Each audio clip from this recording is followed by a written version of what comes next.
Hello, everyone. A very good evening and welcome to Byju's Exam Prep. Welcome back to our discussion on disaster management. In the last class, we were talking about earthquakes. We understood the phenomena behind earthquakes. We spoke about the distribution of earthquakes around the world. And we even covered the impact of earthquakes. Now, let's continue the discussion and let's finish this topic by talking about the management of earthquakes with regard to disaster risk reduction. What measures can we take under disaster management to reduce the risk associated with earthquakes? So let's take a look at this and then we shall proceed to the next disaster. See, first and foremost, as part of pre disaster planning and preparedness, the basic step is risk analysis. Right? We have studied this under every disaster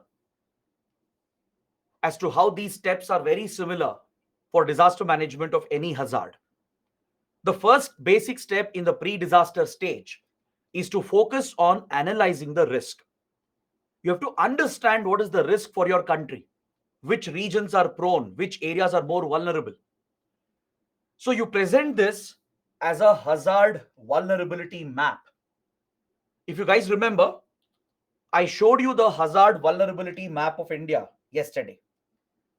We understood the seismic zones of the country and how India is divided into different seismic zones based on seismic activity. We understood that Andaman Nicobar Islands, northeast of India, the Himalayan belt, and the Kutch region of Gujarat. These areas fall under Zone 5 and Zone 4, which carry the highest risk with regard to earthquakes. Correct? So, when you assess the risk like this and present this through a hazard vulnerability map, it becomes easier to plan for the disaster and prepare accordingly. So, based on hazard vulnerability mapping, we can implement land use regulation through zoning standards, and we can regulate and restrict urbanization and as well as industrialization. Yesterday, I explained that the biggest impact of earthquakes is felt on cities and infrastructure because earthquakes primarily threaten buildings, structures, and foundations. So, as a result, cities, industries, and critical infrastructure is the primary concern for us as far as earthquake mitigation is concerned. Now, we can't prevent the disaster, it's beyond human control, but we can at least mitigate the impact through right planning measures. Through right preparedness, we can definitely bring down the losses suffered during earthquakes. One of the best ways to do that, to protect your cities, buildings, and infrastructure, is to strictly implement land use regulation. You regulate how the land is being used for human activities. You come out with zoning standards based on the hazard vulnerability map, and accordingly, you regulate and restrict all kinds of construction activities. You regulate the expansion of cities, you regulate industrialization, you lay down building codes in order to ensure that earthquake resistant and earthquake proof design is included in the architecture of the building. So, as part of the design, as part of the architecture itself, we can implement few engineering solutions through which we can make our buildings and infrastructure earthquake proof or at least earthquake resistant. There have been enough advances in the field of engineering and architecture through which several buildings and even critical infrastructure can be made earthquake resilient and it can be made earthquake proof. This is what countries like Japan have done. Japan, which is highly prone to earthquakes, has implemented building codes and zoning standards very strictly. And as a result, it has built resilience into its cities, into its industries, into its infrastructure. Japan is very strict about these building standards and zoning standards to ensure that the cities and buildings and infrastructure are earthquake proof in the country. So that is how Japan minimizes the impact of these devastating earthquakes. So incorporating the design into the construction and even making old buildings earthquake resistant is the key. Even old buildings and old structures, even they can be retrofitted.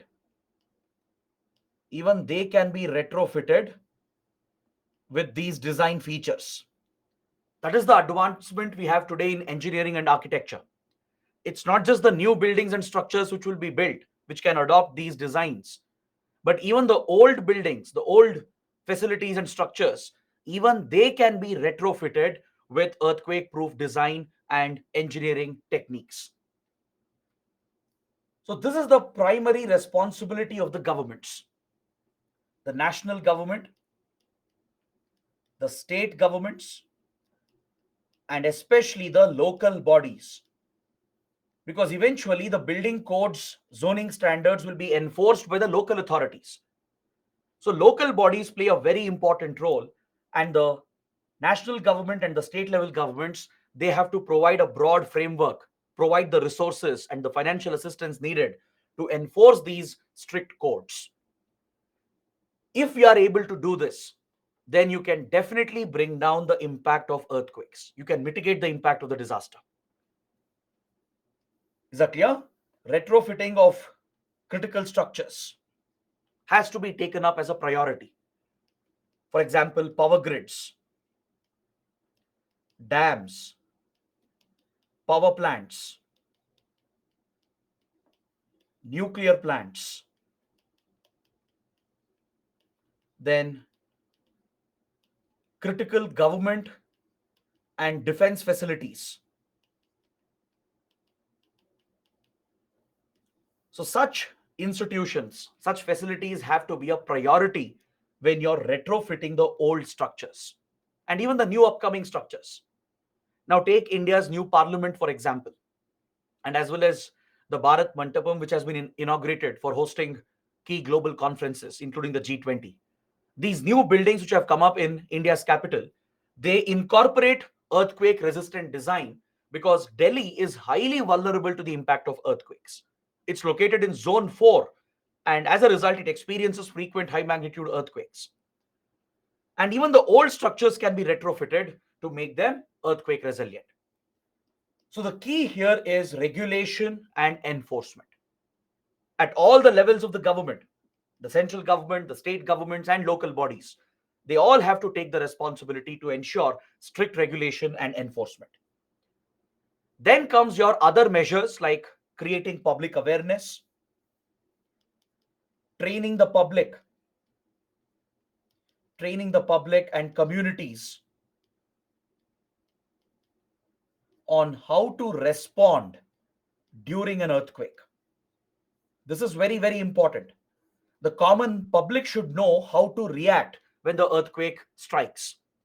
As soon as the buildings start shaking, right? People should not panic and they should know the steps that they should follow.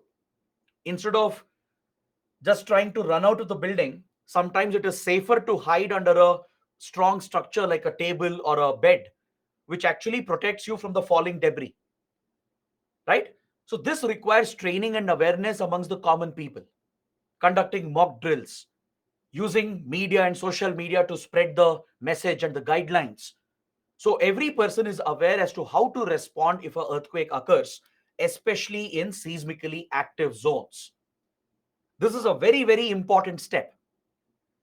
Train people in first aid or ensure that people know where the exits are located, how they can exit the building safely, when they have to hide under strong structures like a table or a bed, which is actually much more safer for the individual instead of trying to run out of a falling building. So such basic training and awareness has to be provided at the community level. You have to build the capacity of your community, of all the concerned authorities, so they know how to respond during these massive earthquakes. Especially the disaster response forces like NDRF, SDRF, and even armed forces which are called in to respond. They should have specialized training, specialized equipment, and all the necessary resources to conduct the search and rescue operations. When earthquakes happen, right, there will be large scale devastation. People will be trapped in buildings. Thousands of buildings could have collapsed, right? People will be trapped under all the debris, under all the concrete, iron, steel, and whatnot. So it's not easy to operate in such an environment. It's not easy to identify where the people are trapped or reach those areas and rescue them. It might take many hours or several days as well. So the forces will require the right training, equipment, and resources. They will need heavy earth lifting, earth moving equipment like JCBs, etc., and cranes, etc. They will need gas cutters to cut through concrete and steel to clear the debris and rescue the people. They will need drones, even robots, or even scanners. Thermal scanners are critical, right? If debris has fallen, if entire buildings have collapsed and people are still alive inside, scanners will help you figure out where living people are still present. Thermal imaging can pick up the heat signature, and accordingly, the forces can respond. Canine squads, dog squads are also critical in helping identify the location of the trapped people. So, all such training, equipment, and resources are necessary for the disaster response forces to effectively conduct search and rescue operations. Is that clear? The emergency response has to be as effective as possible. That is where you save thousands and thousands of lives. So, if you are able to put in place these measures and then focus on post disaster reconstruction and recovery, then you will be able to tackle the impact of earthquakes. Since earthquakes deliver serious damage to entire cities, it's very, very important to prioritize reconstruction and recovery. You have to rebuild the damaged infrastructure, help the people to rebuild their homes, help restore livelihoods, restore the economy, provide the connectivity, and restore the infrastructure. These are very, very important tasks to be carried out in the post disaster phase. So, if a question comes up on earthquakes, if you're able to bring out this explanation, this is more than sufficient to help explain disaster risk reduction for earthquakes. Is that clear? We have covered all the stages: pre disaster, during disaster, and post disaster, which completes the disaster management cycle. So, this also completes my discussion on earthquakes. If you guys have any doubts, please let me know. I'll be happy to take questions, because after this, I'll be moving on to the next disaster, which is tsunamis. So please let me know if you have any questions or doubts. What is DRR? Akhil is asking. DRR is disaster risk reduction.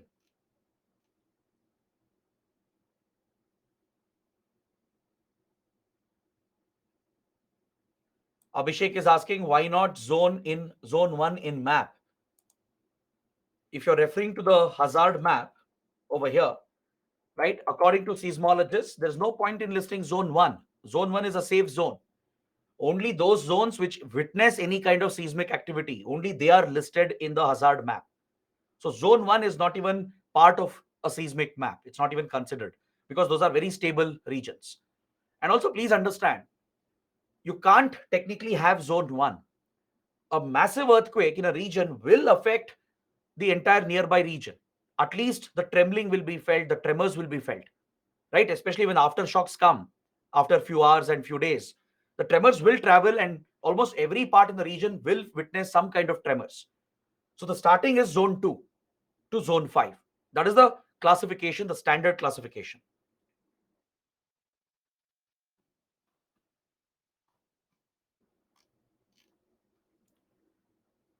Saqib is asking, sir, uniform codes, I didn't understand. What is uniform code? If you're referring to building code, right? Building code is construction standards, how buildings have to be built, how a structure has to be built, what are the standards to be followed while laying the foundation, while constructing the building, how earthquake resilient design can be incorporated into the architecture of the building, right? That is what you mean by building codes.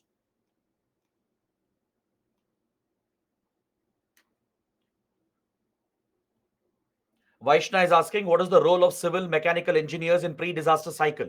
As I explained, civil engineers, architects play a critical role in mitigating the impact of earthquakes because they are the ones who design and build buildings and structures, right? So they have to incorporate these standards to make all structures earthquake proof and resilient.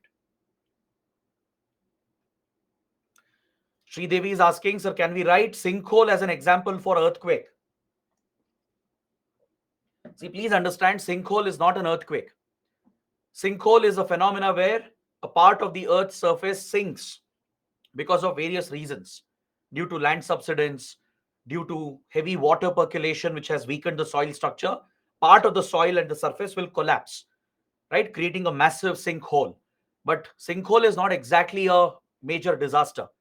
These are small incidents which happen in given local areas. It will not have a huge impact across cities, across countries. So sinkhole is not an earthquake. It's not related to tectonic activity. Surveer is asking, highest scale of earthquake for destroying everything. 9 plus magnitude earthquakes. They have the potential to flatten entire cities and entire regions. So anything 9 and above can be extremely, extremely devastating. Ravi is asking, sir, why can't the government make compulsory rules to make earthquake resistant buildings in earthquake prone areas? See, the government has made the rules. Problem is in enforcement. I hope you know that when it comes to building, construction, creating layouts, building apartments, malls, etc., all the regulation is under the hands of the local bodies, right? The building codes and enforcing the zoning standards is with local authorities. Problem is in enforcement, there is a huge gap.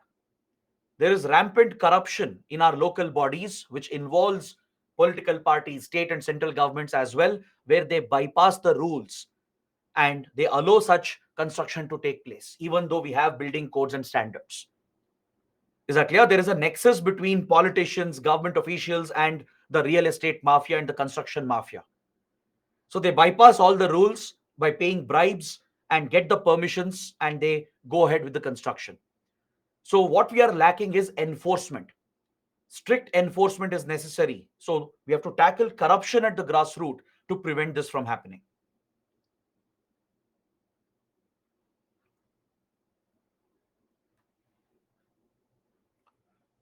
Santosh is asking, sir, a few years back, an earthquake in Nepal caused shaking in Delhi as well. How is it connected, sir? See, obviously, the Earth's surface is all connected, right? Tectonic plates, when they go through the fracture and the faults, the tremors will spread across the region, right? The disasters, they don't respect international boundaries. International boundaries are imaginary boundaries that we have drawn. So, an earthquake in China can cause tremors in India as well. A massive earthquake in Indonesia can cause tremors in India, right? Because of the structure and nature of the Earth's structure, the interior of the Earth structure.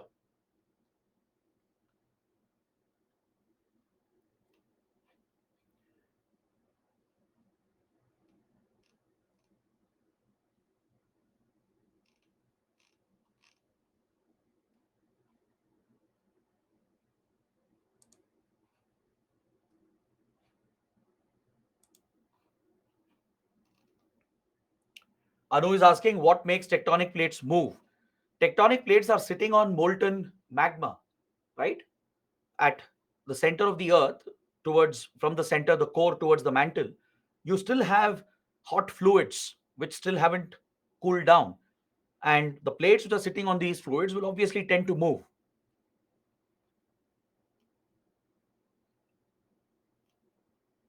Labdi is asking, is it mandatory for all construction to be earthquake resistant? Yes, obviously. If you have to protect buildings and save lives, every building has to be earthquake resistant. Once you build a strong foundation, right, and ensure that the overall structure, the pillars, the beams are strong enough, then even slightly higher magnitude earthquakes will not cause much damage to the buildings.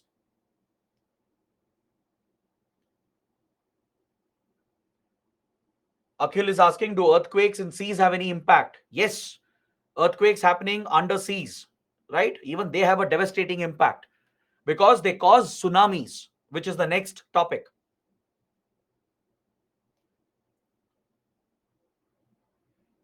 Nikhil is asking, sir, how much magnitude earthquake has been witnessed in India till now? India has witnessed 7 and 8 plus magnitude earthquakes.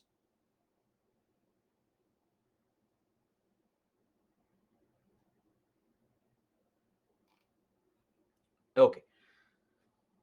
So now let's move to the next topic, which is tsunami. Tsunami is also a geophysical hazard that is linked with earthquakes, volcanoes, and underwater landslides. It's essentially a result of geophysical phenomena which is triggering the tsunami, right? See, tsunami is basically a massive wave that crashes into the coastline. So you might think it's a hydrological phenomena, but it's not, because the primary trigger for a tsunami wave to occur is either an earthquake or a volcano and few other reasons. So tsunami is classified as a geophysical hazard because it is caused by the geophysical movement which is happening inside the earth. All right. So how do you define a tsunami? A tsunami is a massive wave or a series of very long wavelength waves that form in seas, oceans, and lakes as well, that can strike the banks on the coastline, causing massive destruction because of the displacement of water. Is that clear? Tsunami can happen even in a large lake as well, in any water body.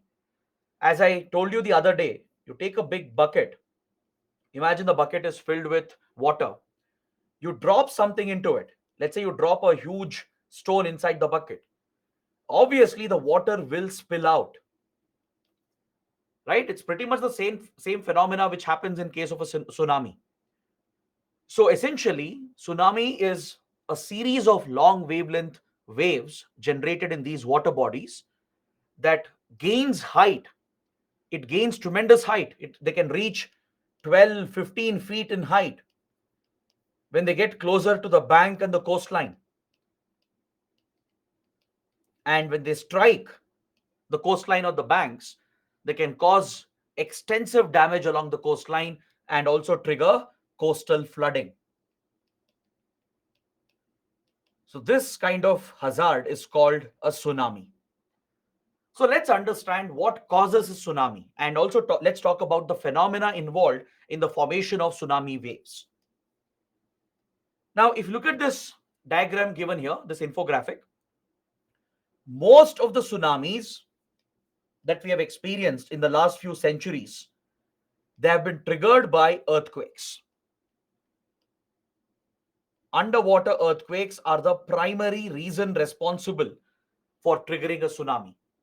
The best example, the best case study would be the 2004 Indian Ocean tsunami. I'm sure all of you would have heard about it. Some of you would have experienced it as well. The 2004 Indian Ocean tsunami happens to be one of the biggest tsunamis we have witnessed in several decades.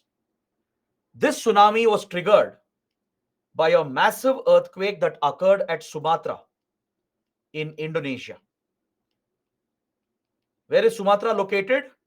Sumatra is the northernmost island of Indonesia, located very close to our Andaman Nicobar Islands. So, near Sumatra, under the Indian Ocean, there was a huge earthquake that happened that triggered the tsunami wave that caused massive devastation across Indian Ocean. The tsunami wave hit Indonesia, Thailand, Myanmar, Bangladesh, India, right? Especially Tamil Nadu took the biggest impact. In India, more than 1 lakh people were killed during this tsunami. Then even Sri Lanka, Maldives, and East African countries, as far away as Somalia and others, right? They all took the impact of the 2004 tsunami. So majority of tsunamis are caused by underwater earthquakes, nearly 75% of it. The next reason would be landslides. Landslides that happen underwater, or also landslides that happen along coastlines. Because see, the seabed is not a flat plain area. On the seabed also you have a topography, you have a terrain. There are mountains underwater as well on the seabed.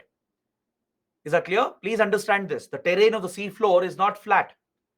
Just like we have topography and terrain on earth, similarly you have mountains, valleys, trenches underwater as well. So in these underwater mountains, the mountain structure might collapse, it might break and cause an underwater landslide. So this sudden movement of rock material underwater can also push the water up, triggering the tsunami wave that crashes into the coastline.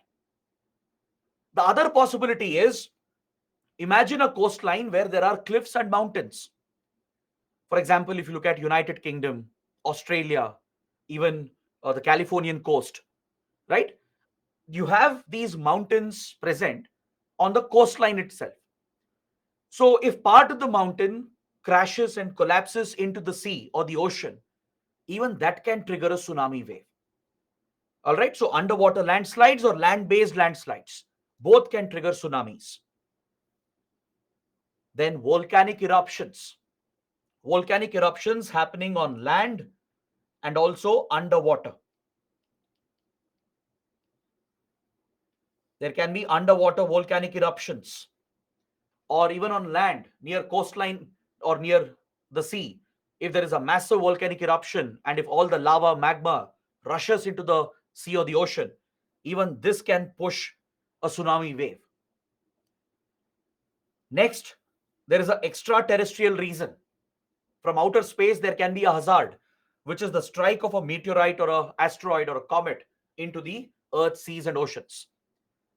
If a large enough meteorite were to impact our seas and oceans, right, it will generate massive energy, which transfers into the seas and the oceans and thus triggers a huge tsunami wave. And there are few other unknown causes as well. In certain cases of tsunami waves, we have not been able to determine what exactly caused the tsunami. Was it an earthquake? Was it a volcano? So some are categorized as unknown causes. So these are the natural causes contributing to tsunamis. Is that clear? These are the natural causes. Now, can you guys tell me, is it possible to witness a man-made tsunami? Is it theoretically, practically possible? Yes or no? Some are saying yes, few are saying no. The correct answer is yes. Man-made tsunamis are also possible, but of course it will not be of the same impact. Underwater nuclear testing. Underwater nuclear testing can cause a minor tsunami. The energy released through a nuclear explosion can trigger the long wavelength waves under the sea or the ocean, which strikes the coastline. But of course, the impact will be very less. It will not be comparable to a natural tsunami. Is that clear? Or any underwater explosion, even in a lake, right, can cause a tsunami. Is that clear? So there are possibilities where a man-made tsunami can occur as well. So please make a note of the contributing factors. There are natural causes and few man-made causes as well. Now, which regions in the world experience the most number of tsunamis? Which are the most vulnerable? Along the fault lines of Chile, Nicaragua, Mexico, Indonesia, and as well as Japan. These are the most vulnerable. Certain locations along the Pacific Ring of Fire, right, where you have the most earthquakes and volcanoes present, and also few along the transatlantic ridge, and as well as along the Indian Ocean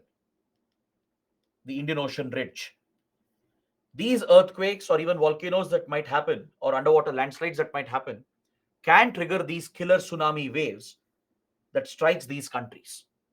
Even Philippines, is at risk. India, Sri Lanka, Maldives, then Thailand.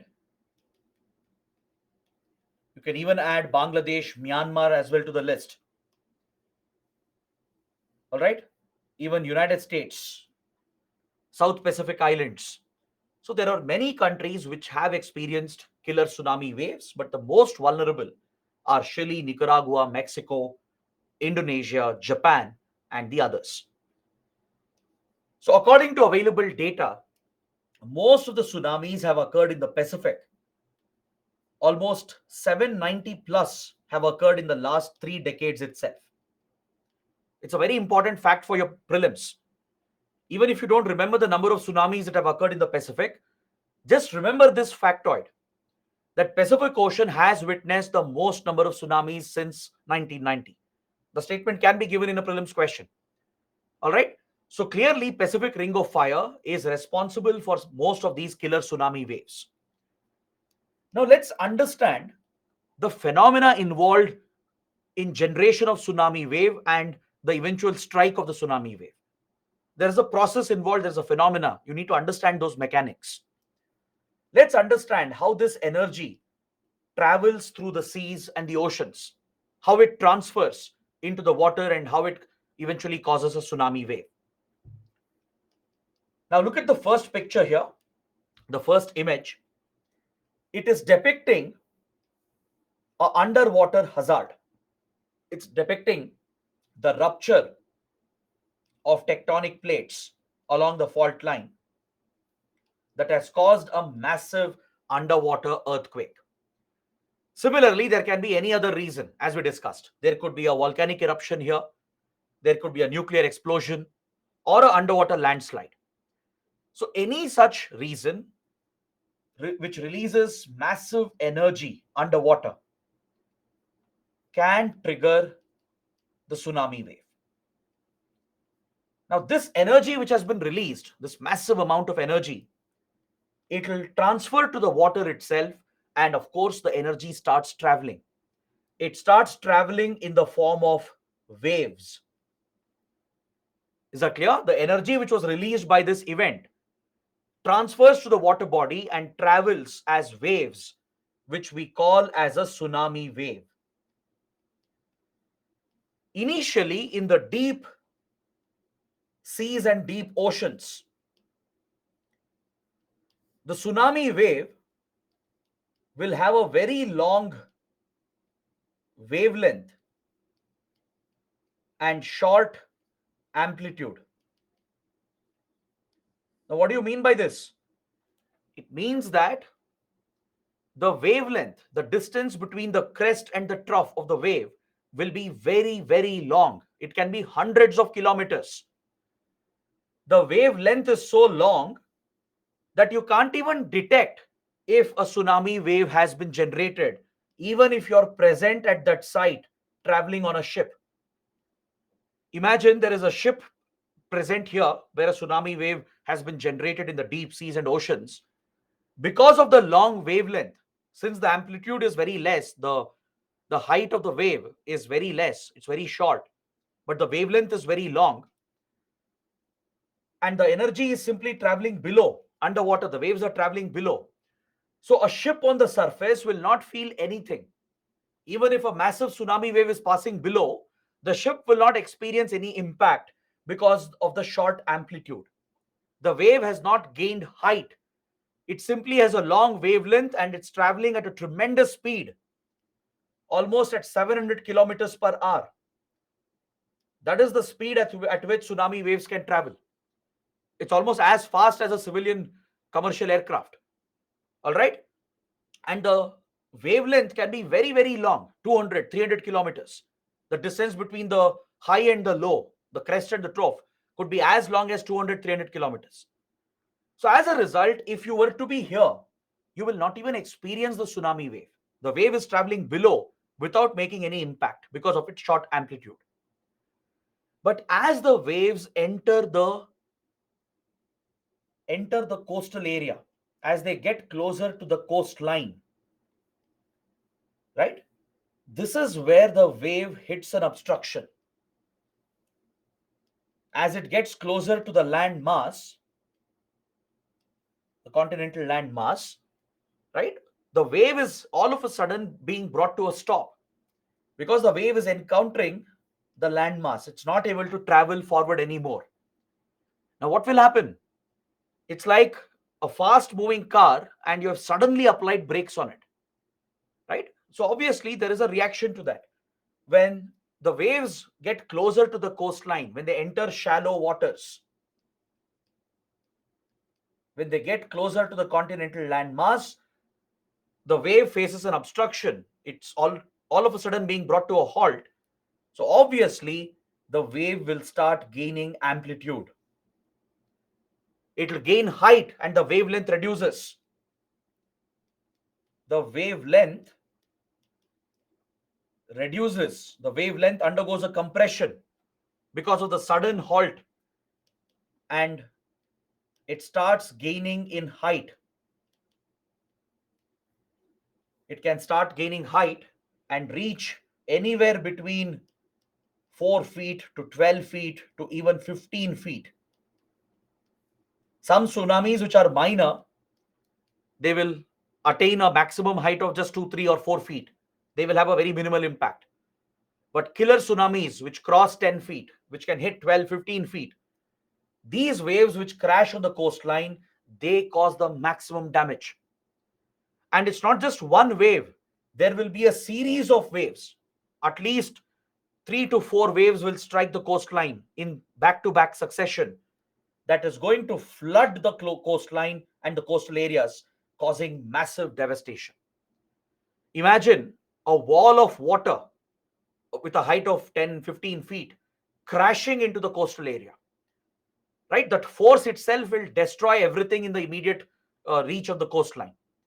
If there are buildings, villages, resorts, hotels present, they will be wiped out by the tsunami, by the first wave itself. Then the other shorter waves that come in will flood the water inside, and for several kilometers inland, there will be massive coastal flooding. The sea water will gush into the coastal area. Anywhere between 5 to 10 kilometers inland can get flooded, and it is this flooding, along with the crash of the wave, which causes the damage. And that is where people get killed. That is where infrastructure can get destroyed. Is that clear? So, tsunamis are a major threat to coastal cities, to coastal villages, and to any kind of coastal infrastructure which is present, be it seaports, airports, power plants, naval bases, space stations, that is, launching stations like Sriharikota of India, the launch facilities. Any such critical facility faces the full impact of these powerful tsunami waves. Is that clear? Cities can get completely flooded. Coastal villages will be wiped out. Fishermen, fishing villages will take the hit. Boats will be completely destroyed. Coastal infrastructure will suffer severe damage, and particularly tourism takes a hit. The tourists, hotels, resorts, they could all be wiped away because usually at beach destinations, hotels, resorts are present right on the beach. Is that clear? So tsunami waves can completely wipe out the tourist infrastructure and also threatens the lives of tourists and the facilities that are present. So that is the reason why tsunamis are extremely dangerous. Is that clear? But today, thanks to advances in technology, we can detect the generation of a tsunami wave in real time. Today, we have enough technology available, both underwater, in space, and also on land. And through a network of these sensors, we can detect the generation of a tsunami wave underwater as soon as the event happens. Real time detection is possible. and we can track the movement of the wave. Is that clear?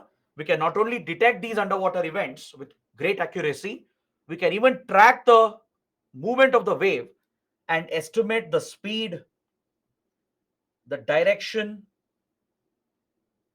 and its time of arrival. We can give the ETA as well, the estimated time of arrival, and accordingly, a real time alert or a warning can be issued in the coastal areas. Is that clear? So, India did not have any tsunami early warning system before 2004. That is why we were completely unaware. After the earthquake happened at Sumatra, right, the tsunami wave had been immediately generated. But Indian authorities, Indian institutions weren't aware of the tsunami wave that was traveling. Because you do get plenty of time. You get at least few minutes, maybe 1 hour or slightly more than that, depending on how the wave is traveling, right? So that window is enough to alert the people and the authorities and carry out a quick evacuation. But India was not aware of such risks. We weren't prepared. We didn't have any early warning system. And without notice, the massive tsunami hit Andaman Nicobar, Tamil Nadu, and other parts of east coast of India and even Kerala, causing massive devastation in India. Even Sri Lanka took massive hit. Is that clear?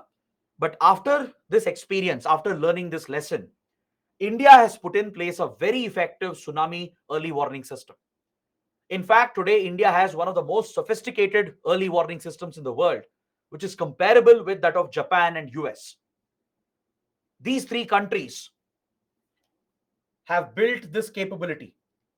United States, Japan, and India, and few others. Even European powers and Australia, even they have the technology that they can deploy to detect tsunamis and track tsunamis in real time. But India, Japan, and US play a critical role with regard to these hazards in the Indian Ocean and the Pacific Ocean. All right, we have deployed these floating BOs, these floating devices that you see here. It's called a BO, which is floating in the sea. It's basically a network of sensors that are deployed all across the Indian Ocean, in Bay of Bengal, Arabian Sea, and across the Indian Ocean to detect the generation of a tsunami wave. Even underwater, on the seabed, network of sensors have been created to detect underwater earthquakes, volcanoes, and landslides.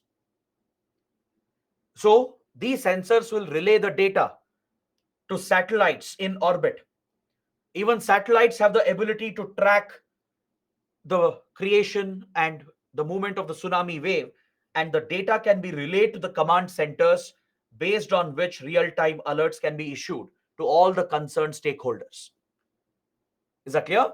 So today we are in a much better position to tackle the threat of tsunamis because of the early warning system that we have put in place. So if you look at the impact of tsunami, it's quite extensive. There will be large-scale loss of lives, severe damage to infrastructure, as I pointed out, degradation of natural resources, mangroves, coastal wetlands, coral reefs. They all suffer extensive damage during a tsunami. Is that clear?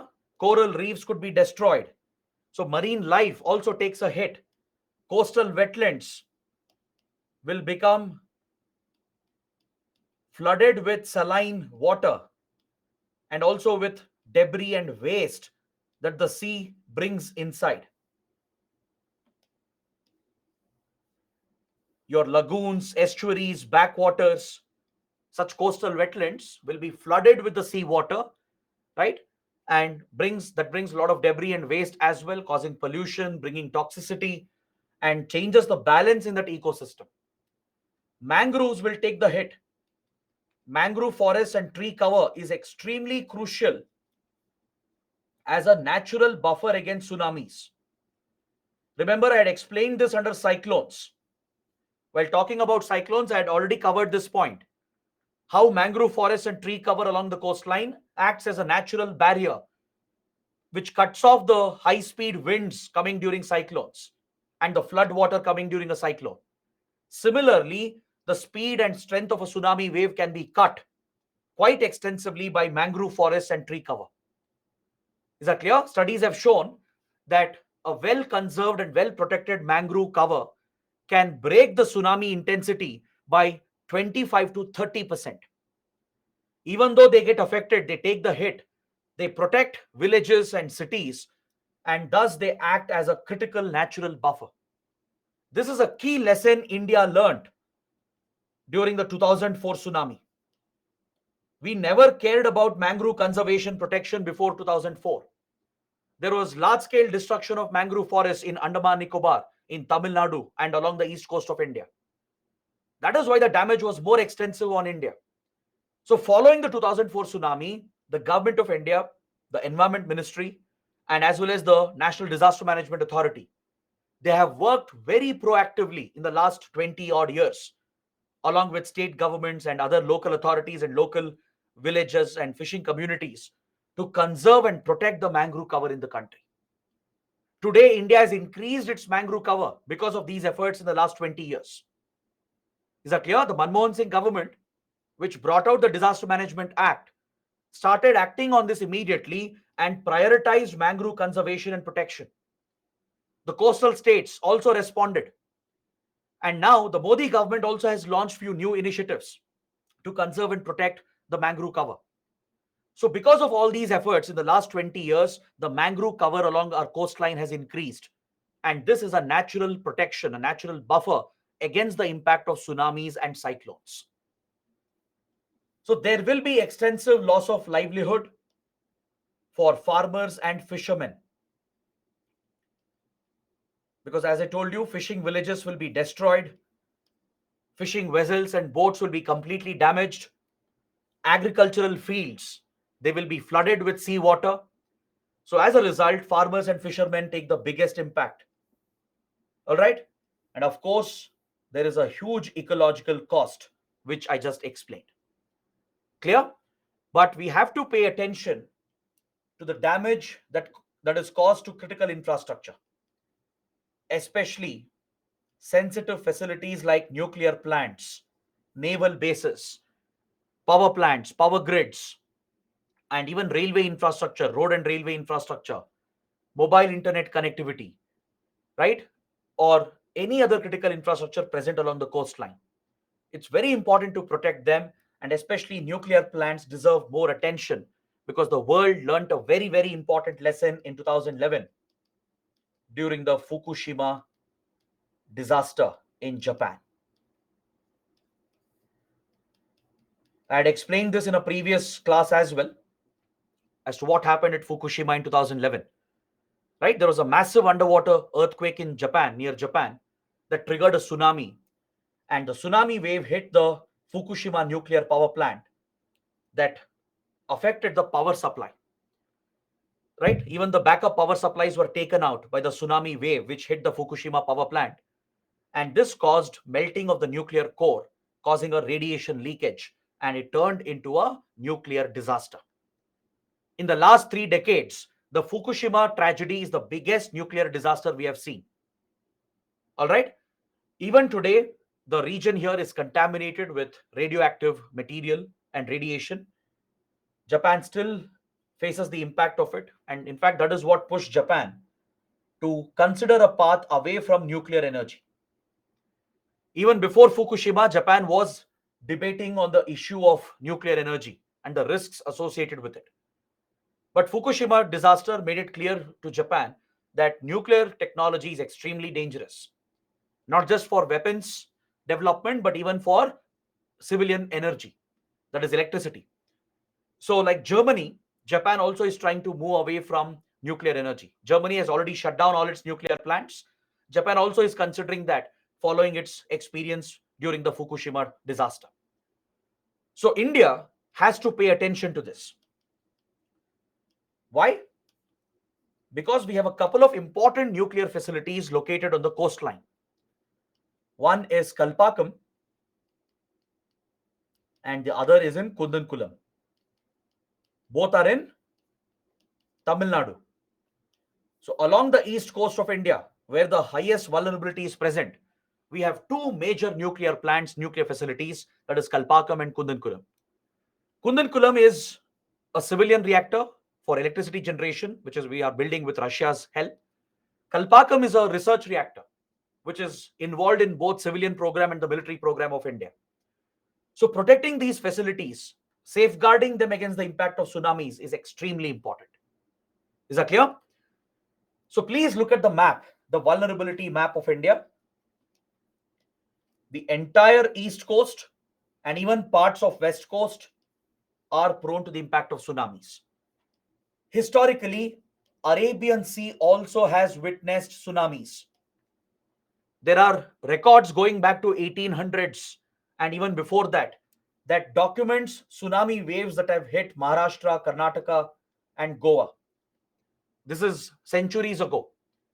So there is evidence to show that even west coast of India is slightly vulnerable.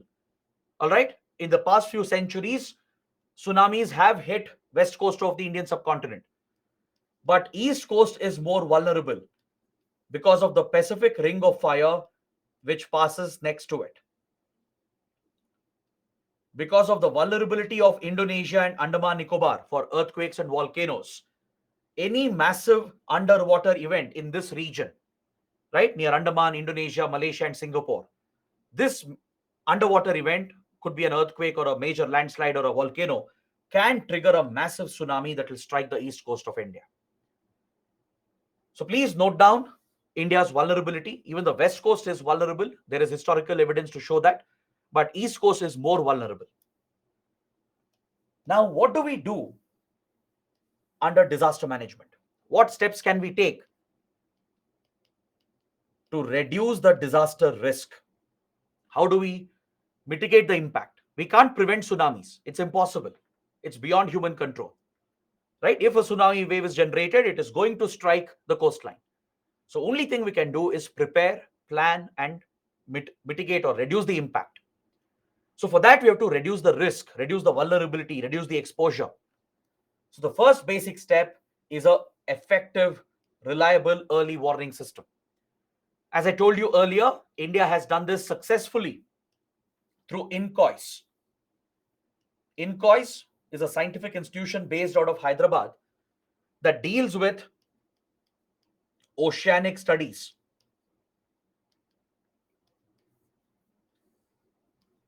INCOIS Hyderabad deals with oceanic studies and oceanic information. So this institution has established a working, efficient, and reliable tsunami early warning system in 2007. This has been scaled up from then, and it has become a very reliable early warning system. So INCOIS is the nodal agency for tsunamis to detect tsunamis and provide early warning for tsunamis. So INCOIS maintains a real-time network of seismic stations all along the Indian Ocean, on the seabed, right, in the Bay of Bengal, Arabian Sea, and across the Indian Ocean.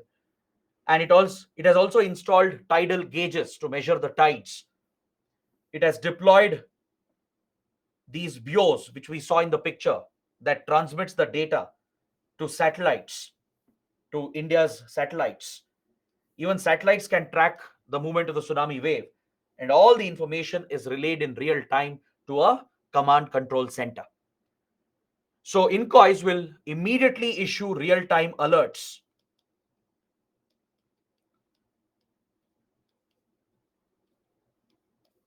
for the entire stretch of Indian Ocean, especially the northern Indian Ocean. All right, in Bay of Bengal, Arabian Sea, any tsunami can be detected by INCOIS and real-time alerts will be issued. The Intergovernmental Oceanographic Commission of UNESCO,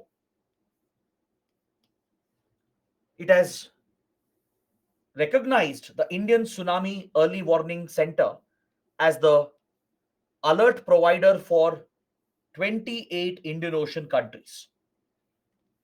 Please remember this point again, very, very important. This system will not only help India, it will help almost all the countries in the Indian Ocean.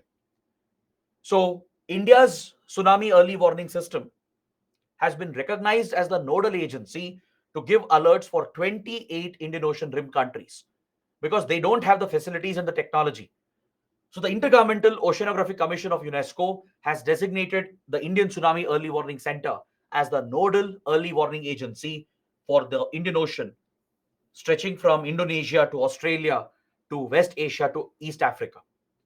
Is that clear? So tsunami early warning system is a critical step because once the alerts are sounded, it will help in immediate evacuation of the people. Since we can estimate the time and the place of arrival of the tsunami wave, across that entire coastline, immediate alerts can be sent.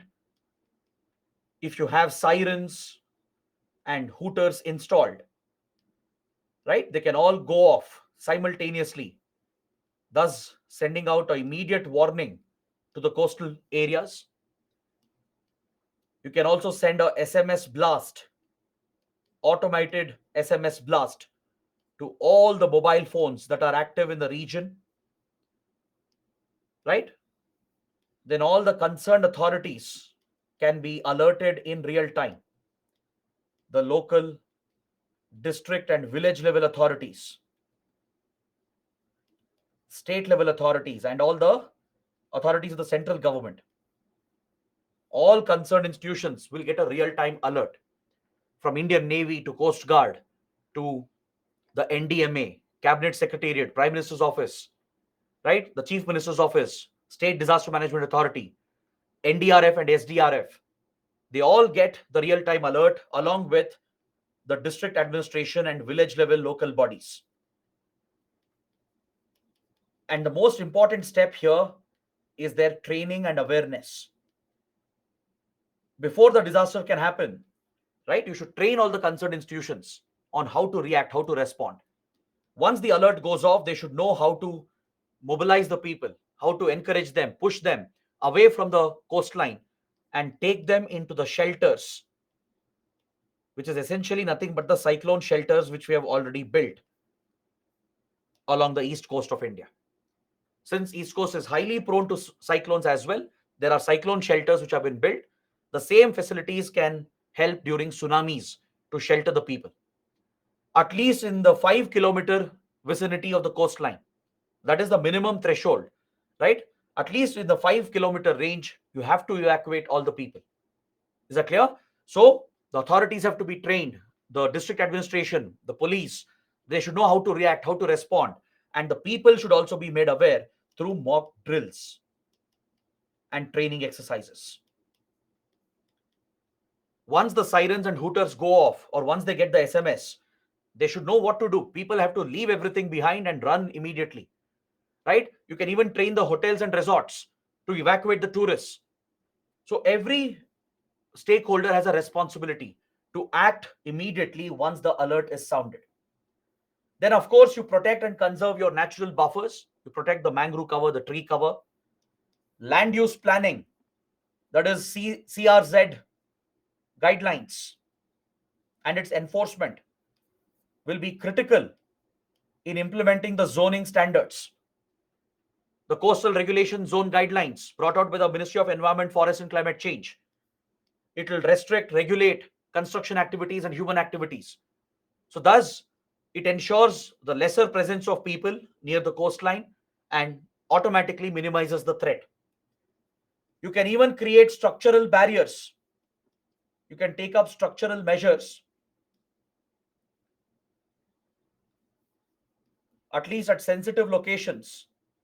You can build embankments, retention walls, and barriers.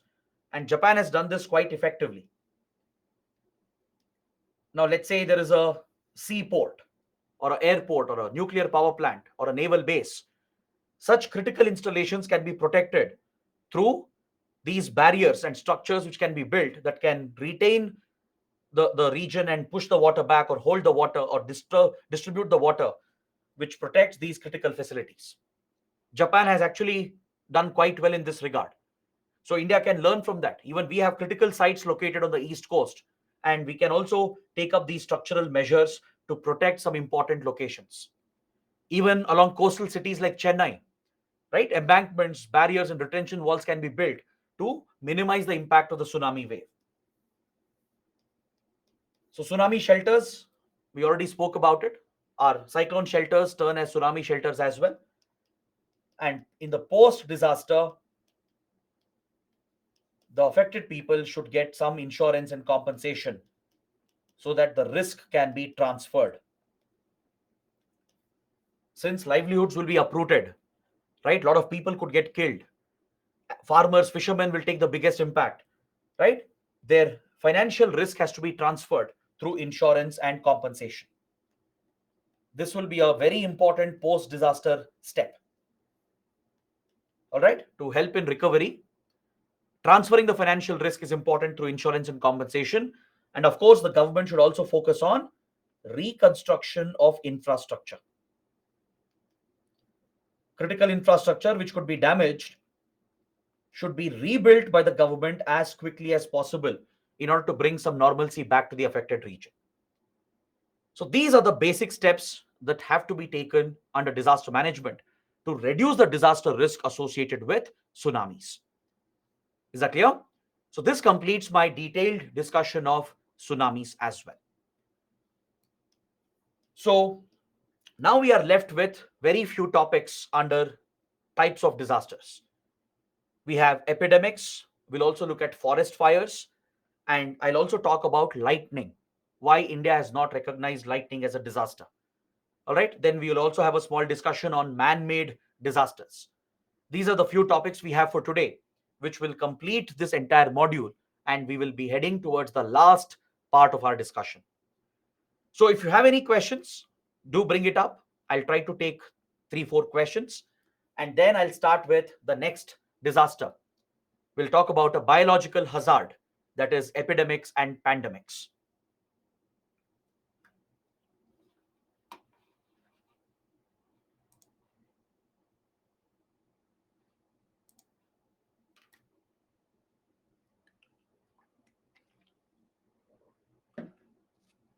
Anushka is asking, sir, what is the biggest wave in tsunami?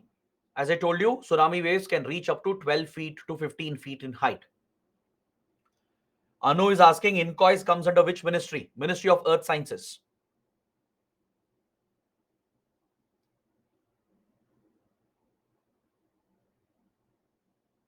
Nikhil is asking, can we mention tsunami as a secondary hazard? Yes, because a primary hazard is triggering tsunami, right?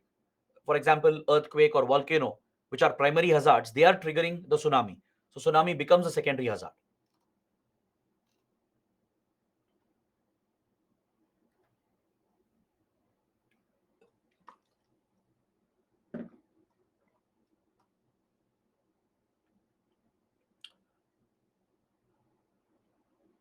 Santosh is asking, sir, does every tsunami wave, will it have the same characteristics of long wavelength and short amplitude in mid-ocean or mid-sea? Yes.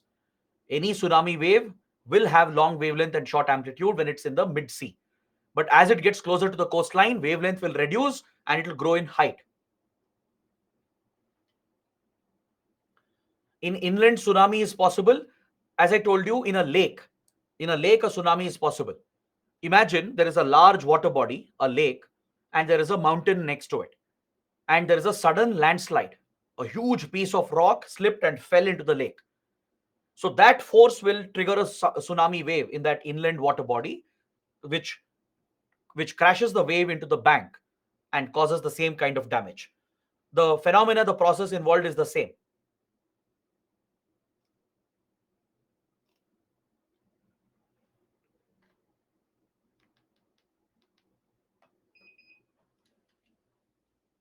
Rashmi is asking, does NDRF, SDRF come for evacuating people? Yes, that is their job. NDRF and SDRF are response forces. When there is a disaster, these disaster response forces, they respond and they evacuate people through search and rescue operations.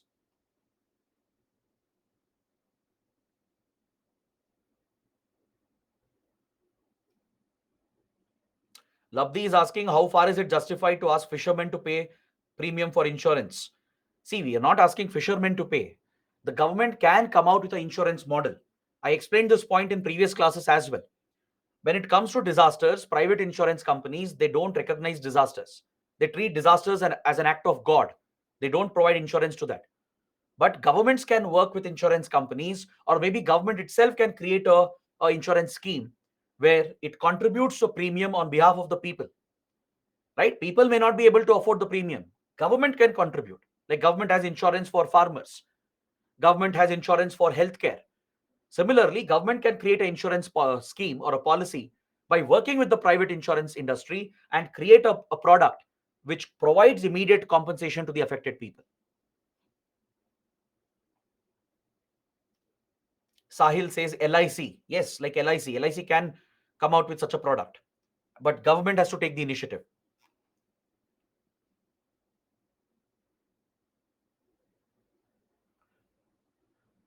Anushka is asking, can aftershock generate a tsunami? If the aftershock is strong enough, then yes.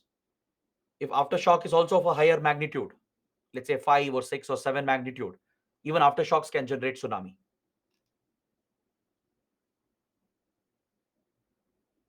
Vipul is asking, why don't we make separate institutions under NDMA for quick response? We have made it. That's why you have NDRF under the NDMA. You will study this in the next chapter. Tomorrow, when we come to the last topic, we will study about NDMA, the structure, what India has done to deal with disasters. We have plenty of institutions to deal with disasters, and we have done quite a good job.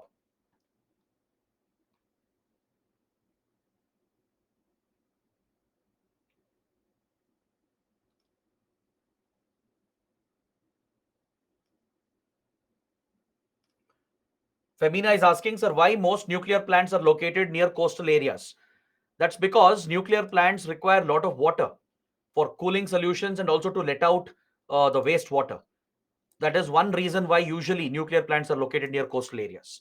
And also, the risk can be reduced. Now, imagine if, let's say, a nuclear accident were to happen, right? At least on one side, there is no human habitation. In case of a nuclear accident, the impact on people can be reduced by evacuating people on the other side who are living on land near the nuclear plant. Other side is pretty safe, at least for humans, because the other side is completely sea. So to reduce the risk of nuclear accident during such disasters, nuclear plants are usually placed near coastal areas.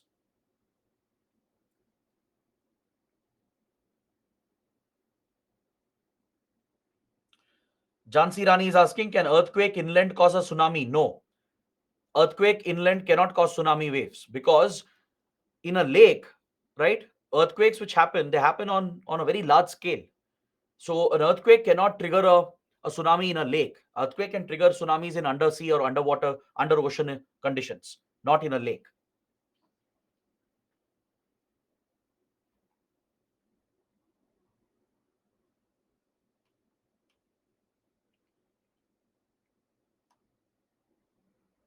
Shivam is asking why the entire northeast region is prone to higher earthquakes. Because the northeast region is part of the Himalayan, lower Himalayan belt. And as the Indian plate is diving under the Eurasian plate, the whole Himalayan belt is sensitive. And also the Meghalayan plateau has been uplifted. And its stability is linked with the tectonic plates, which is the Indian plate and the Eurasian plate. So any fault line rupture between the Indian and Eurasian plate will cause destabilization of the Meghalayan plate and the surrounding northeast region as well. That's why northeast region is very vulnerable to earthquakes.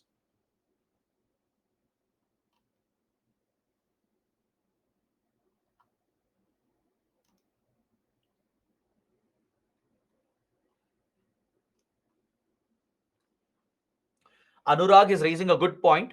He says in suburban Mumbai, urban buildings are being built in my locality. I think Anurag is from Mumbai itself. He's saying that there are buildings coming up in his own locality, which is resulting in destruction of mangroves. Won't it pose a risk for flooding? You're absolutely right, Anurag. Mumbai actually has a very good mangrove cover, but of late, the expansion of Mumbai and especially suburban Mumbai is leading to a lot of destruction of mangrove cover. Right? A lot of residential buildings, apartments are coming up, which pose a threat to mangrove cover of Mumbai, and there are other projects planned as well, which threatens the mangrove cover. So protecting the mangrove cover is important as a shield against cyclones, floods, and tsunamis. Okay. So now let's move on to the next topic. Let's look at the next hazard, which is epidemics and pandemics. So, an epidemic or a pandemic is a biohazard. It's a biological hazard caused by biological agents. Now, the topic becomes all the more important because the world has just gone through a deadly pandemic. The last 3 years, right? There's not a single human being on earth who has not been affected by the COVID 19 pandemic. So, this unprecedented disaster that the world witnessed was a biological hazard caused by a bioagent. So, let's understand what are epidemics and pandemics, what's the nature of this disaster, what causes it, and how do you deal with it. Because we have to draw lessons from COVID 19.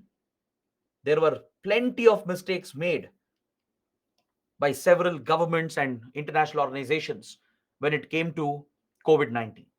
So we need to draw lessons from there. Even India made several mistakes. We have to draw lessons, learn from this experience, and incorporate the lessons so that we can deal much better with future epidemics and pandemics. You can't rule out that it will not happen again. Epidemic and pandemics can happen at any point of time, right? And in fact, the risk is more in the future.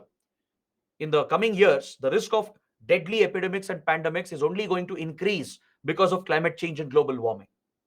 As we destroy ecosystems, forests, and the natural ecosystems, there are chances of wild pathogens getting released into the environment and jumping into the human beings and other animals that could cause deadly epidemics and pandemics.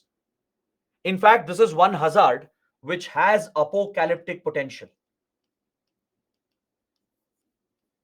It is possible for the rise of a dangerous enough virus or bacteria or fungus which can wipe out life on Earth, just like a meteorite strike or a massive earthquake or a volcano. Pandemics have apocalyptic potential. Is that clear? So let's understand more about this hazard.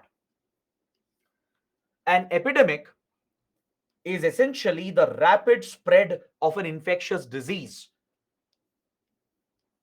in a given population in a short period of time in a given region. If a deadly infectious disease caused by some dangerous pathogen, if it spreads very quickly in a given population in a given region within a short span of time, this is declared as an epidemic. An epidemic becomes a pandemic when the disease spreads over multiple countries, when the pathogen crosses international borders and enters multiple countries, and if a wave of infections begin in multiple countries, then it is declared as a pandemic. Is that clear? That's the only difference. Epidemic, pandemic, both are exactly the same. Both are infectious diseases. Epidemic is when it is limited to one or two countries or in a given region, in a given population. But if it spreads uncontrollably across multiple countries, across 4 or 5 countries or 10 countries or more than that, then it becomes a pandemic. So the concerned institution to declare epidemics and pandemics is the WHO, the World Health Organization. Understood? Respective governments can also declare epidemics depending on the situation. Concerned governments where the disease is affecting, those governments also can declare an epidemic, but to declare a pandemic, only WHO can do that. Now, India can declare the start of an epidemic. Brazil can declare the start of an epidemic. But India can't declare a pandemic has started. That is the task of WHO. All right? So, when it comes to this disaster, countries work very closely with the World Health Organization. So, WHO is the nodal global agency to deal with epidemics and pandemics. But at the national level, concerned governments have the power to declare their epidemics. But when it comes to pandemic, the declaration is made only by the WHO. Now, what causes an epidemic or a pandemic, and what are the determining factors that determines the impact, the scale of this disaster. The causes can be a deadly virus, especially a novel virus, or a highly infectious bacteria, highly infectious and toxic fungus and algae. So, any such infectious pathogen, microorganism, can cause an epidemic or a pandemic. So, these pathogens could be of natural origin, they could be found naturally in the environment, or it could also be man made. Please understand this. Through genetic engineering, through biotechnology, it is possible to create super pathogens. Is that clear? It is possible to create super pathogens which are highly infectious. So, this can be done in a lab, in a highly secure biosafety lab, through inserting desired genes, by manipulating certain genes in the structure of these pathogens. You can create super pathogens. You can make them more infectious. You can make them more transmissible, right? You can make them to target particular organs and functions to make them more deadly. So, this can be done in a lab. Now, you might ask, why is this done? Who in their right mind would create super pathogens? This is done for two reasons. One, for research and development. This is how vaccines, drugs, medical cures are brought out. This is how experts study different diseases and deadly pathogens. So it is essential to produce these kind of genetically engineered and altered pathogens. It's for the good. Is that clear? Biosafety labs, sometimes run by governments or by private tech firms, biotech firms, they have to undertake this research. They have to work with dangerous pathogens, even make them undergo mutation, introduce genetic engineering as well, for the purposes of research and development. That is how we can better understand different pathogens, prepare accordingly for a epidemic or a pandemic, design drugs, vaccines, and cures. Is that clear? This is a good purpose. The other purpose for which these organisms are created in the lab is for bioweapons. Is that clear? For biological warfare or for bioterrorism. A terrorist group might be able to engineer a pathogen to cause a massive terror attack through a bio agent. Or one country might use biological agents against another as part of bio warfare to target the other side. So, bioweapons are possible. Many countries possess bioweapons, including India. But today we have a convention called Biological Weapons Convention, which has prohibited all forms of development, production, storage, and stockpiling and usage of bioweapons. It is prohibited under international law. Just like you have Chemical Weapons Convention, similarly, we have the Biological Weapons Convention. It prohibits any research into bioweapons, development of bioweapons, storage, production, usage, and stockpiling. Every activity associated with bioweapons is prohibited under the international convention. At one point, many countries possessed bioweapons. UK, US, India, Russia, China, right? Many countries had developed bioweapons such as weaponized anthrax, weaponized plague, and other weaponized viruses and bacteria, including the coronavirus family. But because of the Biological Weapons Convention, most of the countries have followed and abided by it, and they have all destroyed their bioweapon stockpile. India is a very important signatory We are very strongly committed to the obligations of Chemical and Biological Weapons Convention. So we have voluntarily destroyed all chemical biological weapons, and we have proven this to the concerned organizations as well. Most responsible countries have done it. Even US and many big powers, right? China, Russia, they've all credibly shown to the world that they have destroyed all biochemical weapon stockpiles. But however, there is always a risk of covert facilities still possessing and developing and stockpiling bioagents, right? Through covert methods, some countries might still be retaining bioagents. That concern is always there. But at least as per the available information, most of the countries have followed the international convention and have destroyed the stockpile, and they're no longer producing bioweapons. But the possibility is always there that there could be certain covert facilities which many governments could be using to produce and stockpile bioweapons. Is that clear? US might have done it, China might have done it, India itself might have done it. But we are not aware of this in the public domain. Understood? These are the different causes of epidemics and pandemics: natural and possible man made causes. Now, the man made pathogens, they might accidentally leak. There could be an accidental leakage in a lab, or there could be a deliberate sabotage in order to release a pathogen. These are the man made factors that can cause epidemics and pandemics. In these high secure biosafety labs, accidentally, despite all the safety measures, accidentally a dangerous pathogen might leak and it might spread in the community, triggering epidemics and pandemics. Or someone deliberately might leak it. Terrorists might do it, right? Vested interests or governments might do it as part of bio warfare. So these are man made causes.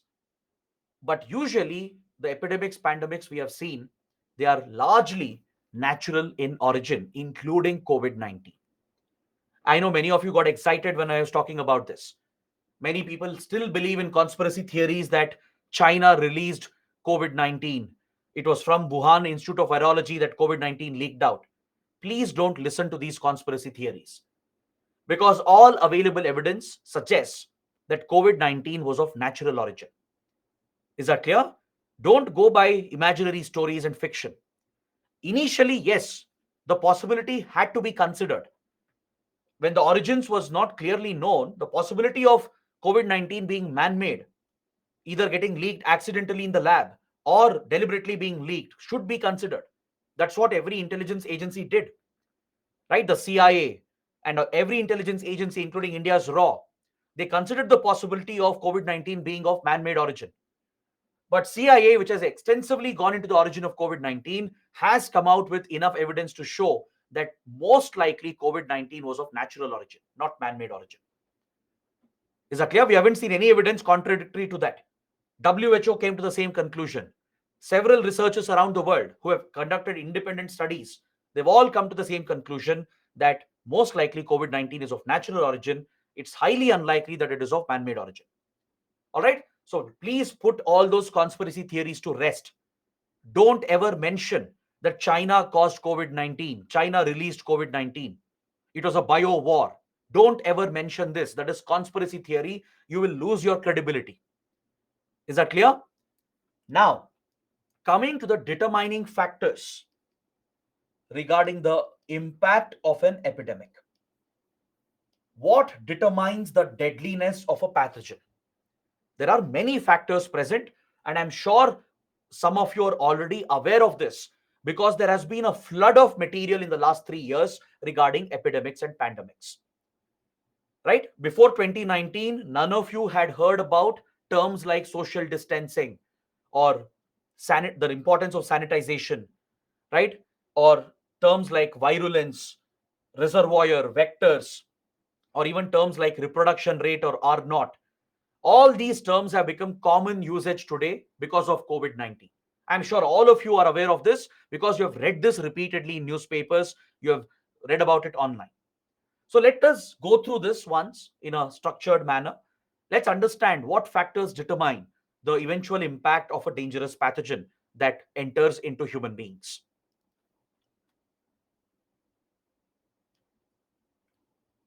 When a pathogen jumps into humans, what do we call such a disease? Is anyone aware as to the name that we have associated to the jump of a pathogen from the wild into humans? What do we call that? Padmavati has given the right answer. Very good. Even Nani, Pravalika, Shweta, and Vaishna, and few others. We call it a zoonotic disease. Zoonotic disease is nothing but a disease which has jumped from the wild into human beings. It could be from natural ecosystems, from the forests, water bodies, etc., or from other animals, especially wild animals or birds. So, when a pathogen, maybe a virus, maybe a bacteria, or any pathogen, when it jumps from natural, the plant and animal world into the human world, we call that the zoonotic jump. All right. So, such diseases are called zoonotic diseases. So, there are many such zoonotic diseases which have caused epidemics and even pandemics.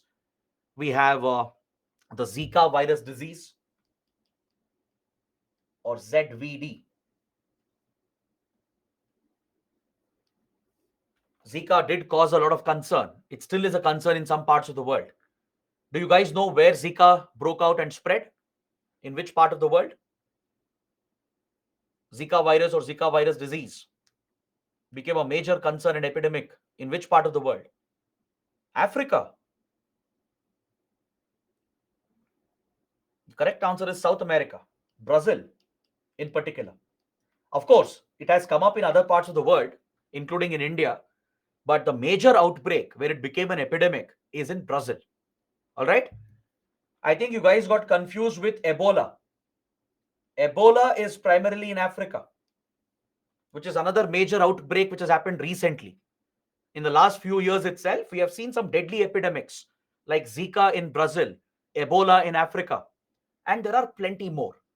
We have H1N1, which is a type of avian influenza flu, which has affected many countries, continues to affect India even today.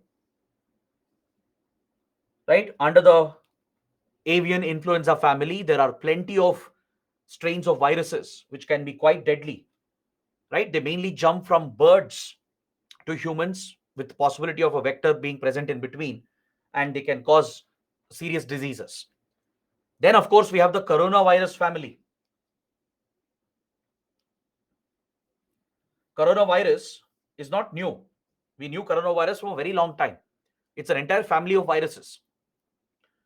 Coronavirus such as SARS, MERS, they had already caused deadly epidemics before. SARS had spread quite aggressively in Southeast Asia and China across Asian countries back in early 2000. MERS had spread in Middle Eastern countries in the West Asia region. But then came the mother of at least the current generations, SARS coronavirus 2, SARS-CoV-2, or as we call it, COVID-19. Right? And there are many more in the past. We had the Spanish flu, the Bombay flu, we had a plague, right? HIV. There were plenty of other such epidemics and pandemics before. Plague, especially, was a very feared disease in the medieval period. Even in modern history, plague was deadly, and people they used to get scared if they heard the word plague. If they saw anyone with symptoms related to plague, or if few deaths happened with symptoms likely to replicate a plague, people would be so worried across that entire region. Just talk to your grandparents They can tell you horror stories about plague, right? So in the medieval times, in modern times, entire civilizations have been wiped out through plague. In Europe, in Egypt, in several parts of the world, including Asia and India, plague has been a deadly disease. Then, of course, we had Spanish influenza and the Bombay flu a century ago, which was the last major deadly epidemic and pandemic we had seen. After that, the rest of them were pretty minor, right? Like SARS and MERS and even HIV, we could tackle and contain the spread. But what really took us by surprise was the uniqueness of SARS coronavirus 2, the uniqueness of COVID 19, the features of it, the factors associated with it, and the way in which it spread, the manner in which it spread so quickly. So, what determines the impact of such disasters is first herd level immunity amongst human beings and also immunity at an individual level. If our bodies are immune to these pathogens, if our immune system is able to recognize them and fight them back, obviously the disease will not cause a problem, right? The body will fight back these external bodies and it will be thrown out.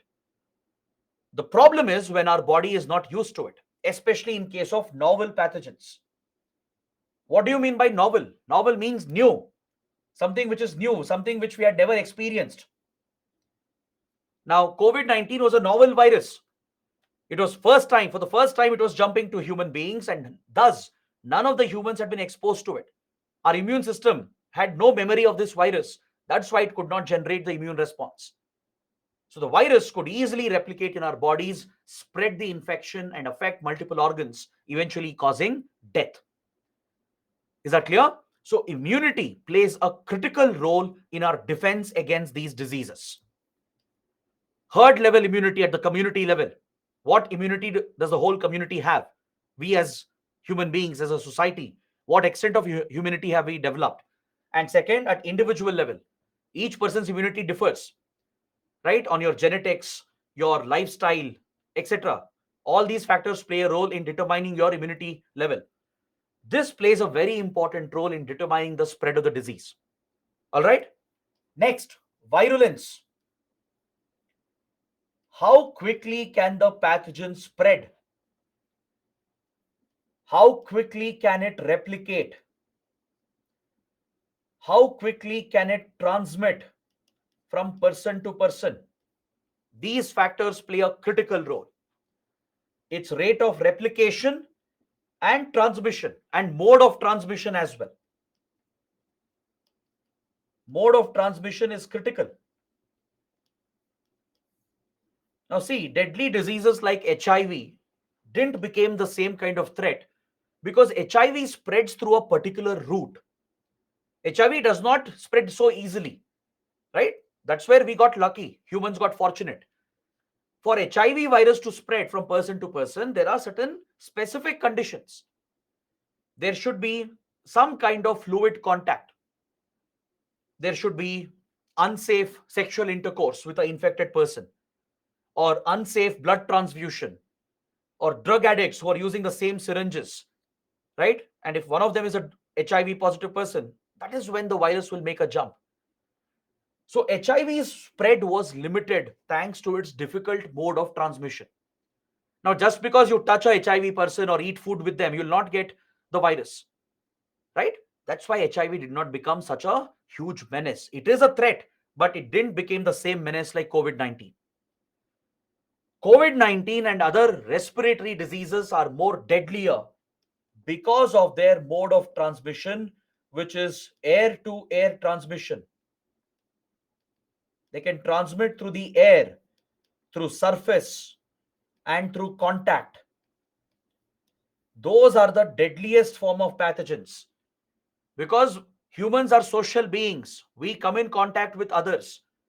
We will touch some surfaces which others will also touch, right? When you talk, when you sneeze, and when you perform even any basic activity like eating, drinking, etc., you will release certain droplets which will contain the pathogen. And when others come in touch or contact with it, they will contract the disease as well. So this factor plays a very, very important role.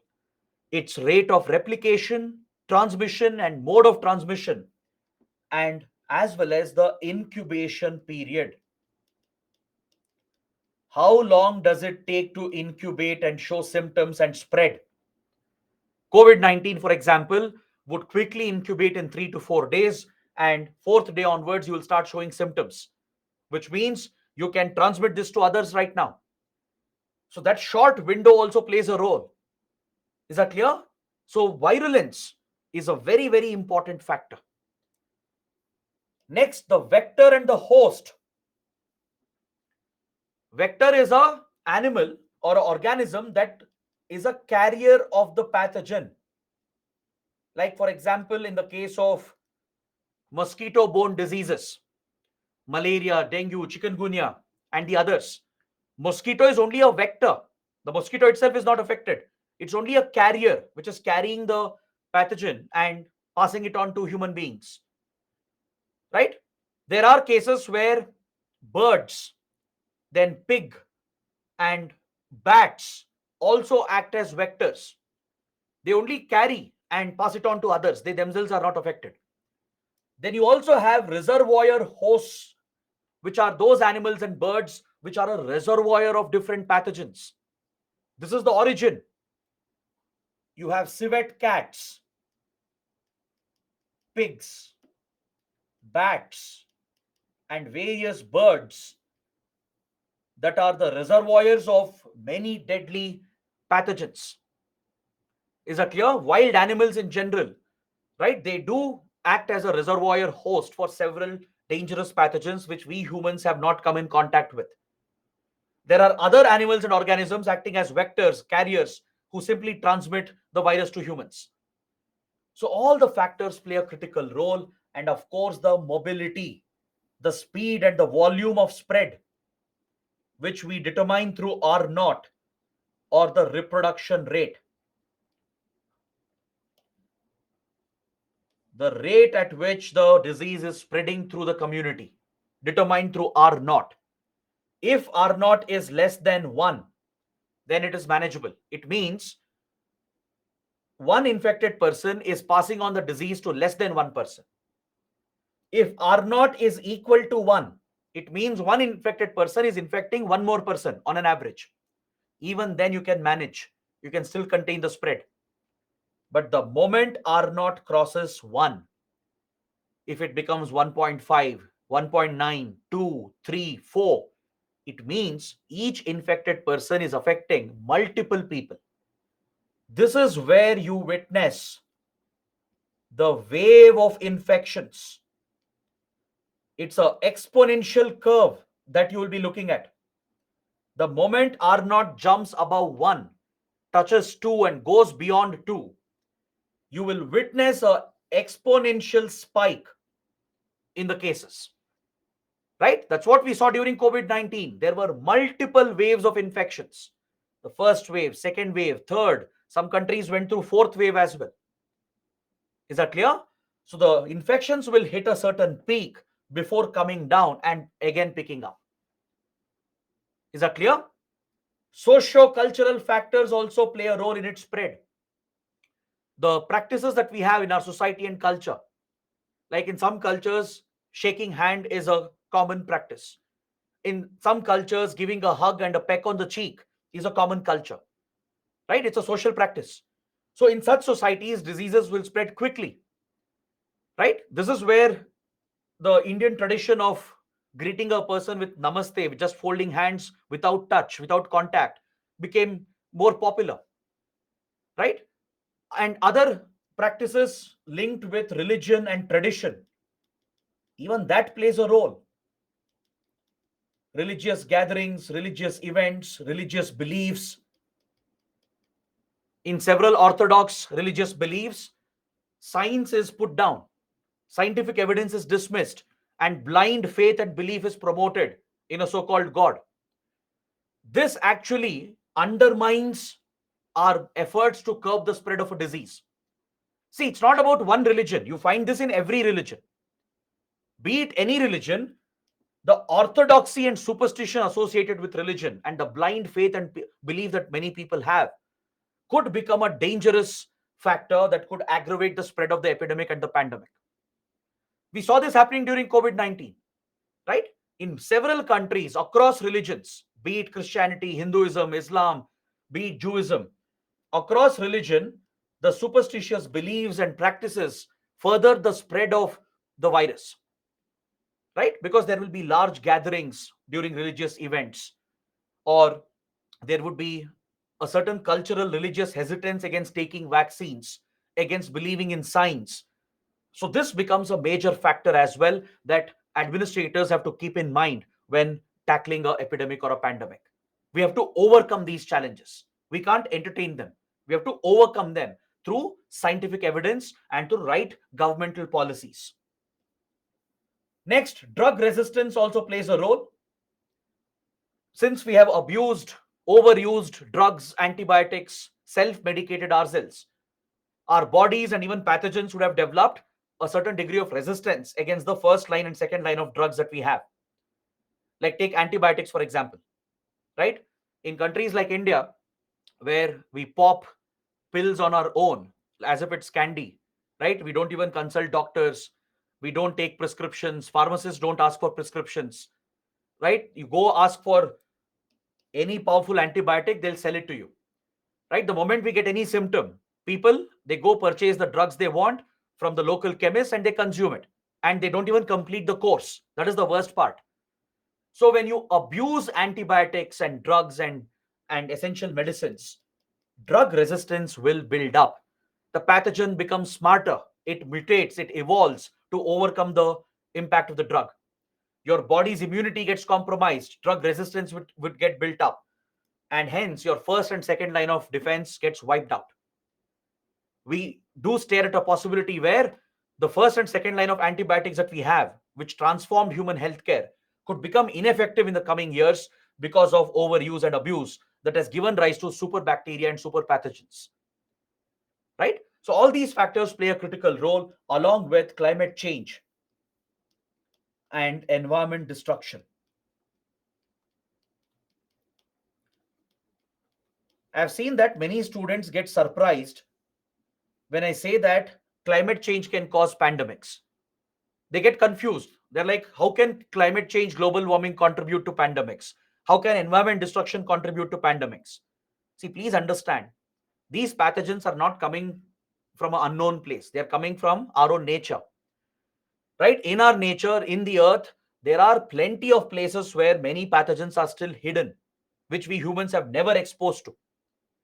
Take, for example, zombie viruses, which remain frozen in the polar ice caps and glaciers. There are several zombie pathogens which have been frozen for millions and millions of years. They are locked up in ice, in permafrost, in polar ice caps and glaciers. Now, if we are accelerating global warming and increasing the melting of ice, these zombie viruses get released, they could get activated again, and they could make the jump to other organisms and eventually affect humans. Now, since we have never experienced these millions of years old viruses and pathogens, we will have no immunity against it, and they could have hold apocalyptic potential to wipe out the entire human race. Is that clear? Then the more you destroy forests, the more you consume wild animals, the more you hunt, poach, destroy ecosystems, chances are higher that these viruses or other pathogens could make the jump. Is that clear? For example, in wild bush markets where bush meat, wild meat is consumed, right? In many cultures, it's a tradition, it's a culinary practice to consume wild meat. They consume bat meat, the meat of many wild animals as well. It's a delicacy and it's seen as a cultural trait as well. See, we're not building any stereotypes here. We're not commenting on any race or ethnicity or culture. But what I mean to say is that these practices, which we have continued, right, we have turned towards over exploitation. Traditionally, tribal communities and indigenous ethnic groups, they have always consumed wild meat, right? It has been a manageable problem because tribal communities are very sustainable, right? They protected the nature and forests. They were respectful towards all life forms. There was never over exploitation before. But now, the kind of commercialization which has happened and the way in which we are over exploiting our resources, right, has introduced wild bush meat into bigger commercial markets where there is large scale exploitation happening. For example, in Africa, in China, in Vietnam, in Indonesia, in the northeast of India, there are many wild bushmeat markets where hunters and poachers they hunt wild meat, sell it in the open markets. Now, whoever is working with these organisms, the butcher, the hunter, the one who's consuming it, the one who's selling it, they could all come in contact with contaminated blood or feces or excreta, and they could contract these deadly pathogens which are in the wild, which have never entered human beings. Right? That's what most likely happened in the case of COVID 19. That's what happened with SARS. It was determined that SARS made a jump from a civet cat to a farmer who was working closely with civet cats. There are cases of avian influenza affecting farm workers who work in who work with chickens and birds in the animal husbandry industry. Right? Similarly, COVID 19 is most likely attributed to the wild bushmeat market in Wuhan. Right? That is where the most likely origin is. So, all these factors play a very, very important role. The more you destroy the environment, the more you accelerate climate change. We could release deadly pathogens. And once they make the jump, right, once they affect humans, they could spread wildly, causing these deadly diseases. Is that clear? Now, with this, I would like to take a short break. It's almost 6:50 right now. Let's come back by 7:05. Take a 15 minutes break. We'll come back and resume the discussion. We'll finish the topic on epidemics. Then we'll talk about forest fires, and we'll be discussing man made disasters, including industrial disasters and CBRN disasters. So that's the agenda for today. I hope to complete this entirely. So tomorrow we can take up the last module. All right. So see you back at 7:05 p.m.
Hello, everyone. Welcome back to the session. We were talking about epidemics before the break. We understood what's an epidemic, how does it spread, what factors determine the spread of these epidemics and pandemics. We even understood the causes, the natural and man made causes that could contribute to epidemics and pandemics. Now, as part of the disaster management, let's understand how we can contain the spread of these infectious diseases. What measures, what steps need to be taken? So, as part of pre disaster planning and preparedness, we can take up a number of preventive and mitigative steps. As always, we should have a early warning system in place for alerts. If the early warning comes at the right time and if the right isolation quarantine measures are put in place, we can contain the spread of these infectious diseases. But this has to be done in the initial days itself. Every hour, every day matters when it comes to the spread of such dangerous diseases. Now, take COVID 19 for example. Initial reports suggest that the breakout in China was reported as early as November 2019.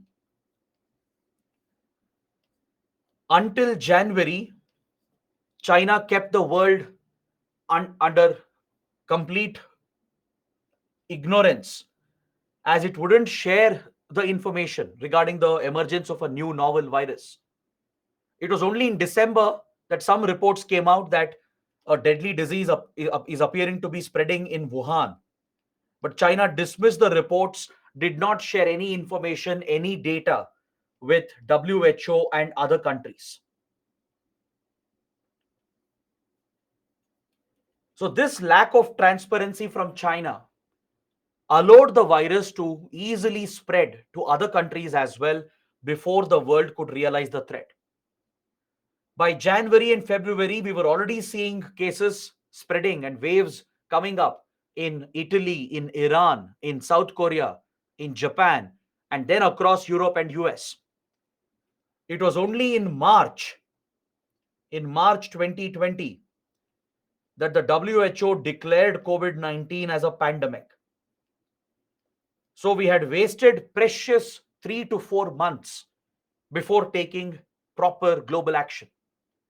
Right? All actions were limited to few countries. They were only reacting, responding to the incidents.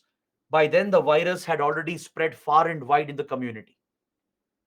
So the response time is critical, and hence early warning systems and sharing of information transparently is very, very important. This is where the role of WHO also has been criticized. WHO faced a lot of criticism in its ineffectiveness in handling the pandemic and especially in holding China accountable for the mistakes it had committed. See, China is not directly responsible for the breakout of the disease. That could happen anywhere. Zika virus disease on Brazil. Can you blame Ebola on African countries? Tomorrow, if a disease breaks out in India, can India be blamed for it? Not entirely, right? There could be a natural jump of these pathogens. It's again beyond human control.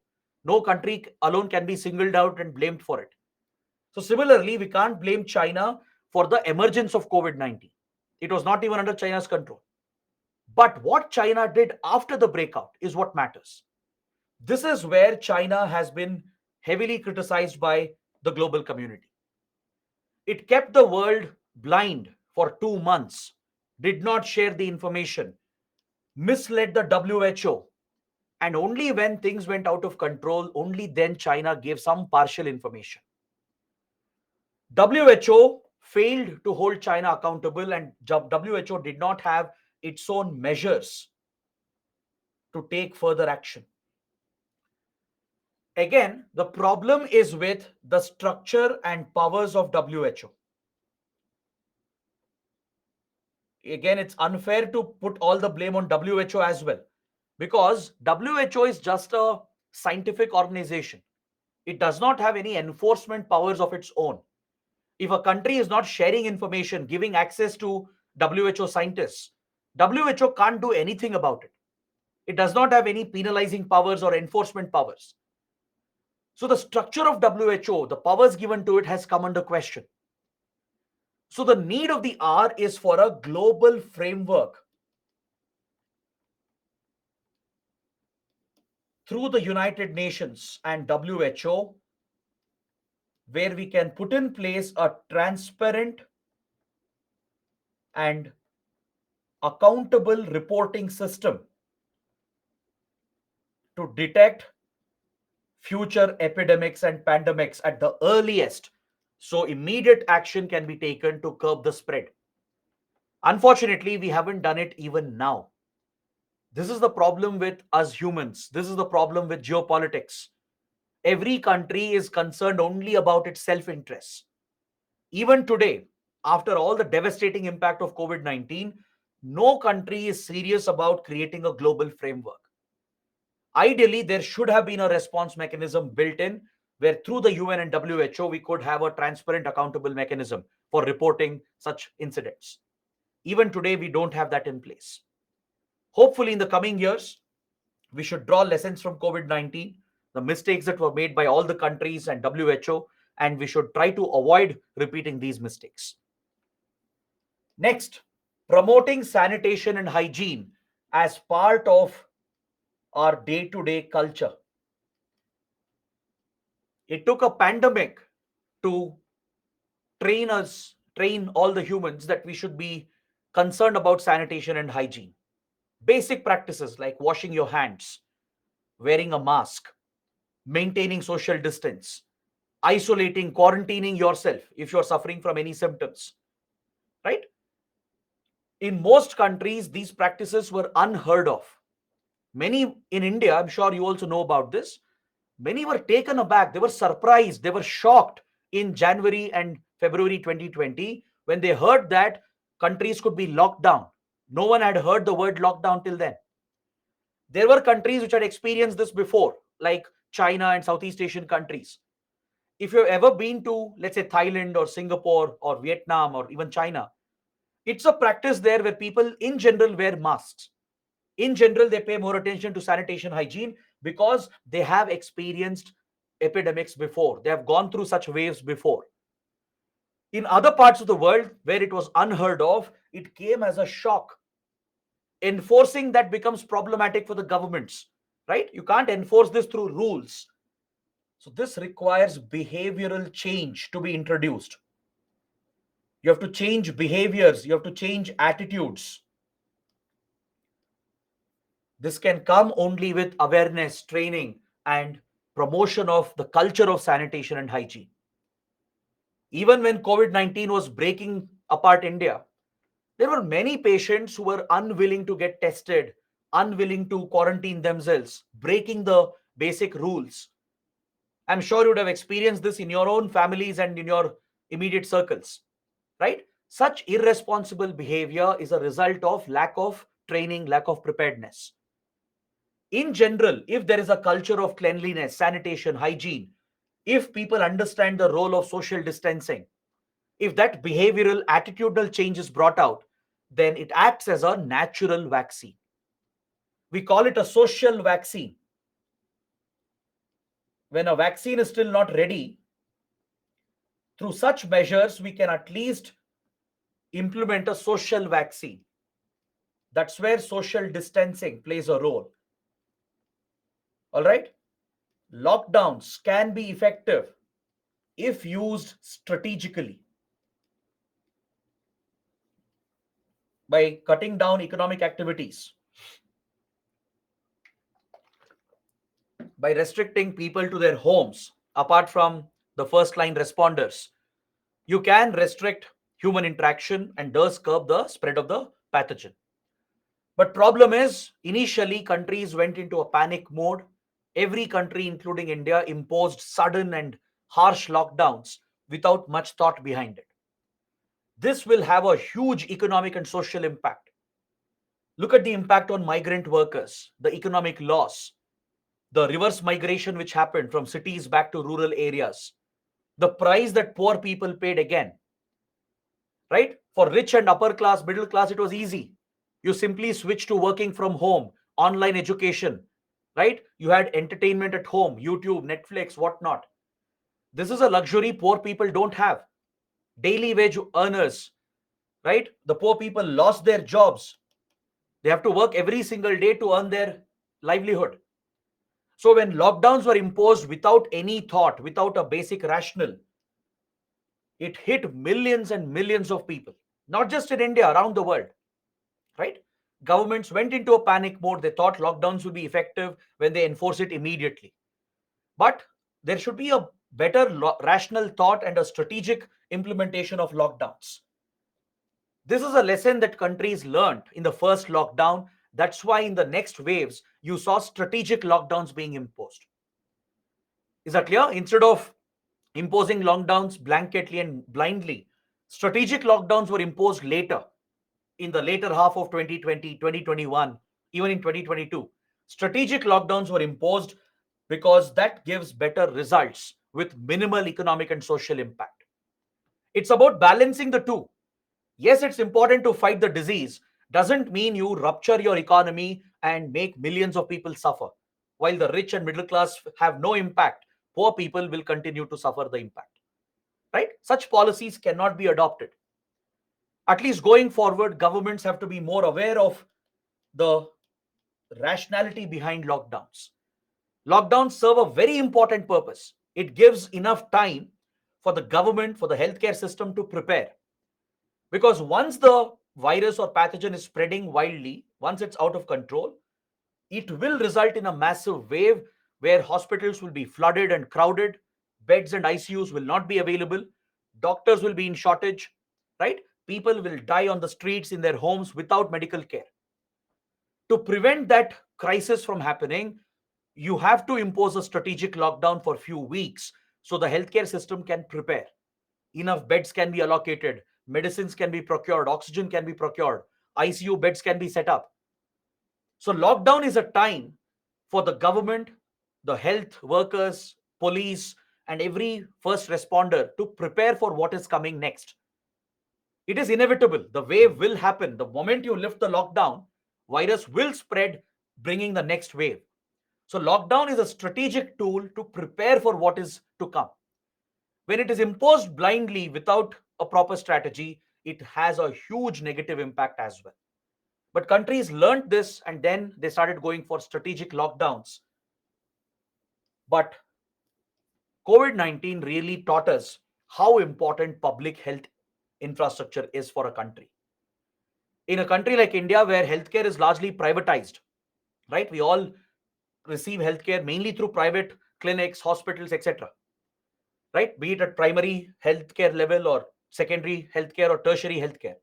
We all largely rely on private hospitals. Our expenditure on healthcare is very high because of the privatization of healthcare in India. Governments have invested very less in public healthcare. Government hospitals are not provided the funds, the infrastructure, they lack quality. People have no trust or faith in government healthcare facilities. So, strengthening your public healthcare infrastructure is critical, along with improving your epidemic surveillance, improving your testing facilities, improving diagnostics, genome sequencing to study different pathogens, understand their mutations and the new strains which are coming up. For that, the infrastructure should be present, right? Next, the importance of implementing quarantine protocols and facilities, screening passengers at airports. Because in case of an epidemic pandemic, usually the pathogen comes from other countries. So you have to seal your ports of entry. Seaports and airports and land ports have to be sealed. And you have to check every person who's entering the country. Put them through a basic health checkup. Look out for symptoms. Quarantine them. If they display symptoms, test and ensure that you conduct contact tracing. Contact tracing is critical as part of the protocol. You identify the number of people the person has come in contact with, put all of them in quarantine and isolation, and see if they display symptoms. So these steps are very critical in the initial days. This is still a time to curb the spread. But if you fail in these protocols, then again it's out of control. There's nothing you can do about it. It will spread in the community, causing widespread devastation. So in India, the second wave, particularly the Delta variant, and even the initial wave as well, were very deadly, causing mass destruction, killing lakhs of people, right? Many deaths go unaccounted, right? Not all the deaths are accounted, not all the cases are reported. Many people hesitated to get diagnosed because the moment such diseases spread, there is a stigma, there is a taboo around it. Now, let's say somehow you caught the infection, you will be boycotted by your family or your society, right? There are many cases where people were mistreated just because they contracted the infection. So, that is the depraved manner in which the society behaves. This is where you need better training, better awareness. Yes, quarantine isolation is needed, but you need not target them. You need not humiliate them, boycott them. When you do that, a stigma and taboo develops and people get scared to get tested, right? Even if they have symptoms, they don't go out and tell this to others, or they don't get tested because of the fear of being targeted. So these are social measures, behavioral changes are needed. You have to strengthen your public healthcare infrastructure so we have enough surveillance, testing, diagnostic facilities available, enough hospital beds available, doctors available to tackle these infectious spreads. You have to invest in research and development to study different pathogens and also to develop vaccines and drugs. Vaccines can give you immunity, drugs can help in treatment, right? So, research and development is necessary in medical sciences, biosciences, and also in pharmaceuticals and vaccine research and development. In the long run, focus on environment conservation, right? Tackle hunting and poaching, prohibit wild meat consumption. Today, you don't have to depend on wild meat, right? Today, you live in a very different world. Prohibit wild meat markets, enforce the restrictions, prohibitions on hunting and poaching, conserve and protect ecosystems, respect nature. This is very, very essential. Learn from tribal communities, right? Respect the nature, ensure you don't overexploit. Health insurance is critical again to transfer the risk.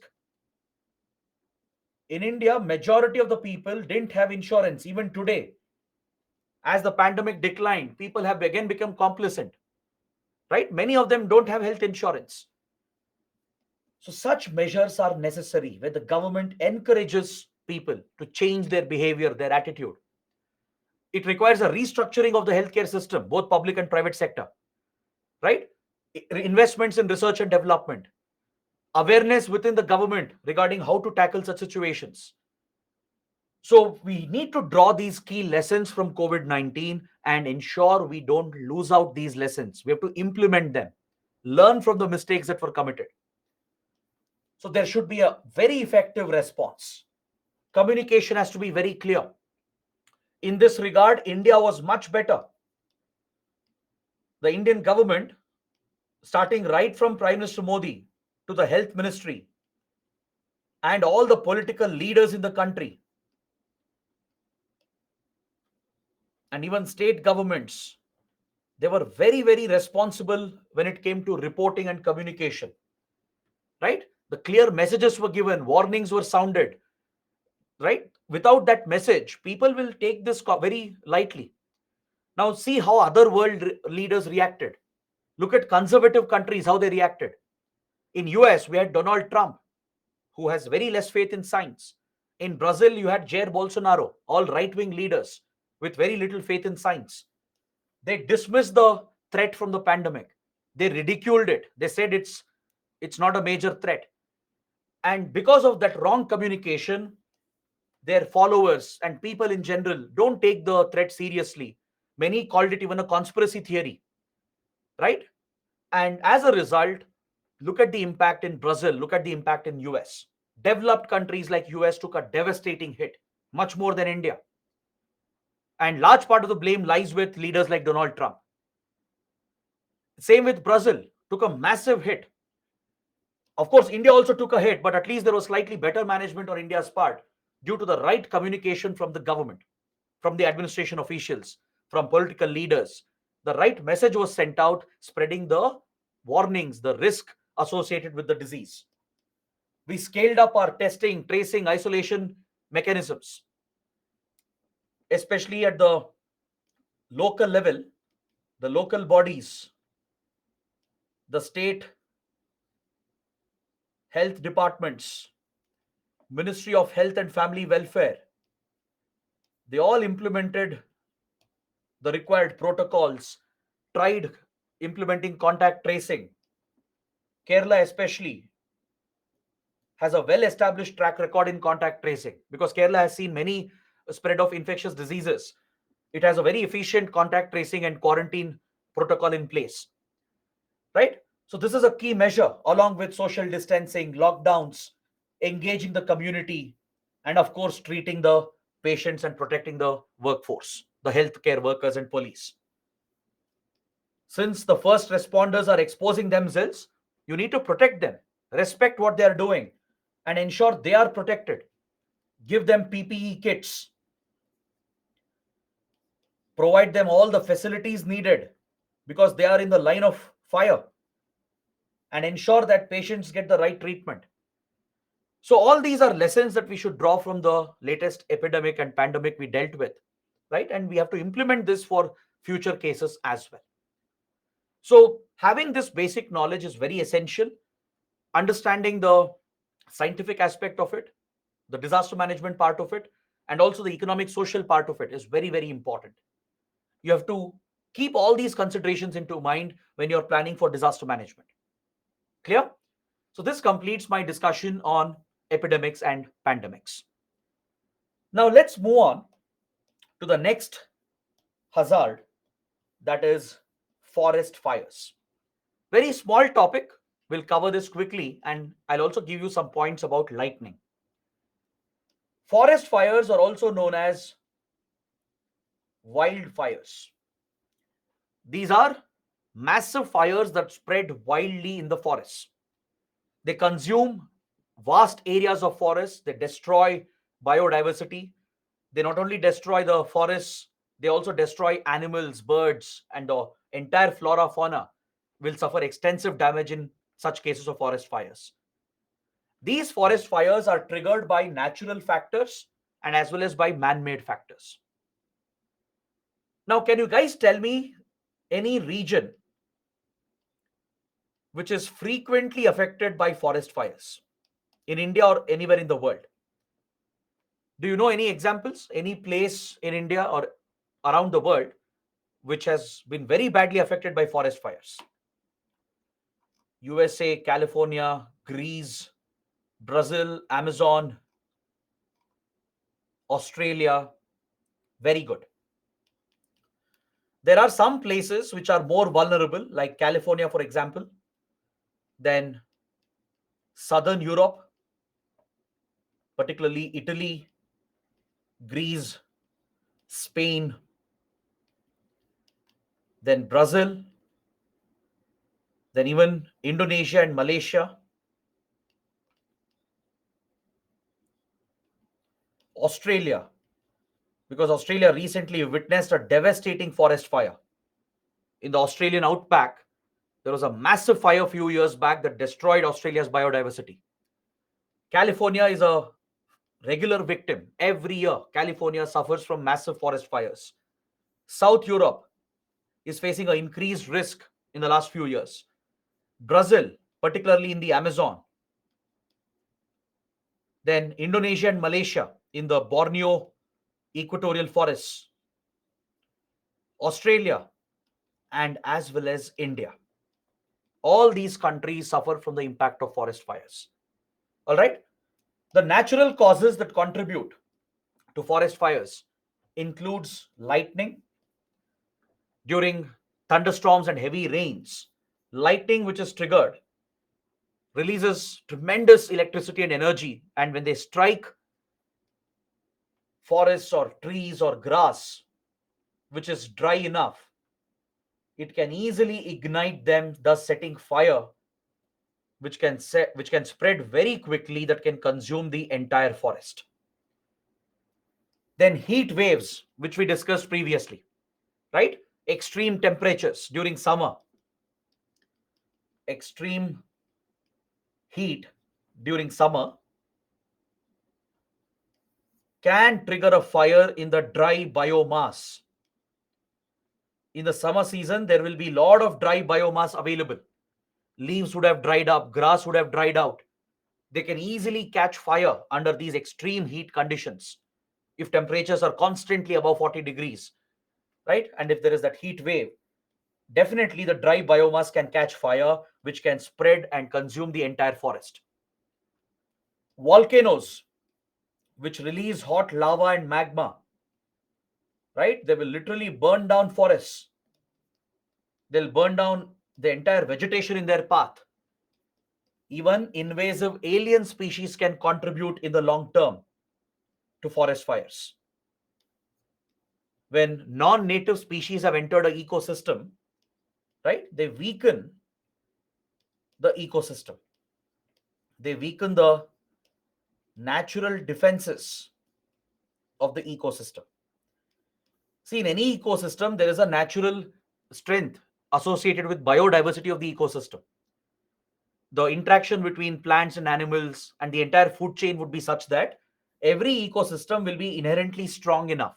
It will have an equilibrium of its own. And sometimes forest fires are good, right? Limited natural forest fires are good because it removes all the unnecessary dead material and protects the soil fertility as well. And sometimes natural forest fires are seen as good for the whole ecosystem. It helps in regeneration and rejuvenation. So every ecosystem has its own inherent strength because of its natural defenses and biodiversity. But when alien species enter and spread in an ecosystem, these are non-native species. It could be a plant or a fish or an animal or a bird or even a pathogen. When such alien species enter a ecosystem and they spread invasively, they destroy the ecosystem, the biodiversity and the food chain, and they create an imbalance in the delicate balance, the equilibrium that is present. This weakens the natural immunity of the ecosystem, makes it more prone to forest fires. I can give you an example. Let's say there is a dense forested area. This region does not have any weed or any waste grass. So the forest ecosystem is naturally immune to the trigger of a fire. Fire can't easily catch in such a dense, thick jungle because it doesn't have enough grass or enough weed species which can easily catch fire. Now, what if there is an invasive weed which has entered the ecosystem? The weed will take over very quickly. It affects the other plants, it affects the availability of food and nutrients, compromises soil productivity, affects the food chain and all the animals and the species. So, after a few years, you will see that the whole ecosystem would have changed, the structure would have changed. The thick forest would have given rise to small weeds and grass, and that could easily catch fire during the summer season. That's why invasive alien species is also a threat, along with long-term climate change and global warming. They weaken the ecosystems, the defenses will go down, changes the structure of the ecosystem, and makes it more vulnerable to the impact of fire. The man-made causes.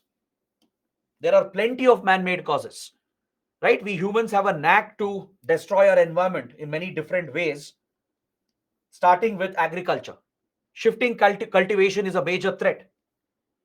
You would have heard about jhum cultivation or slash and burn cultivation, where farmers deliberately set fire to the field to clear the path for agriculture.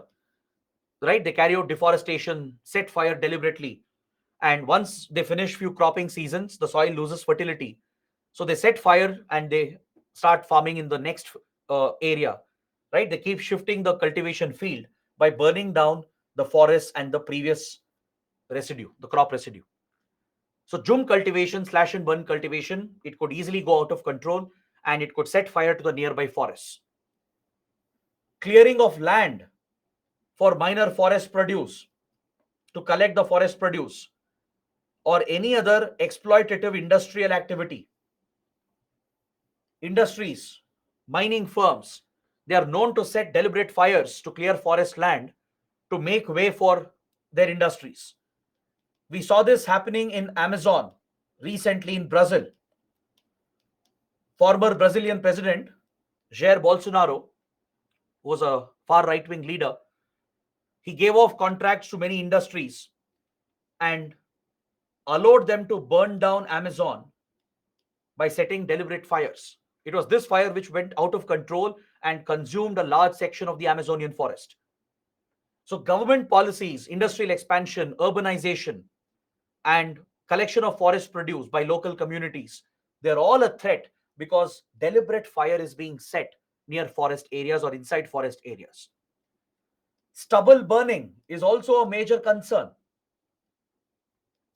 The practice of burning the crop residue, because farmers find it difficult to clear the residue which is left behind, the crop stubble which is left after the harvest.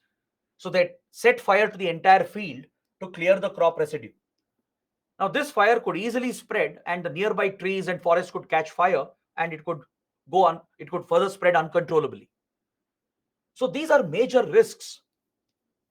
So, land grabbing, poaching, illegal trade of wildlife products, and even exploitative tourism, they're all major concerns which directly contribute to forest fires.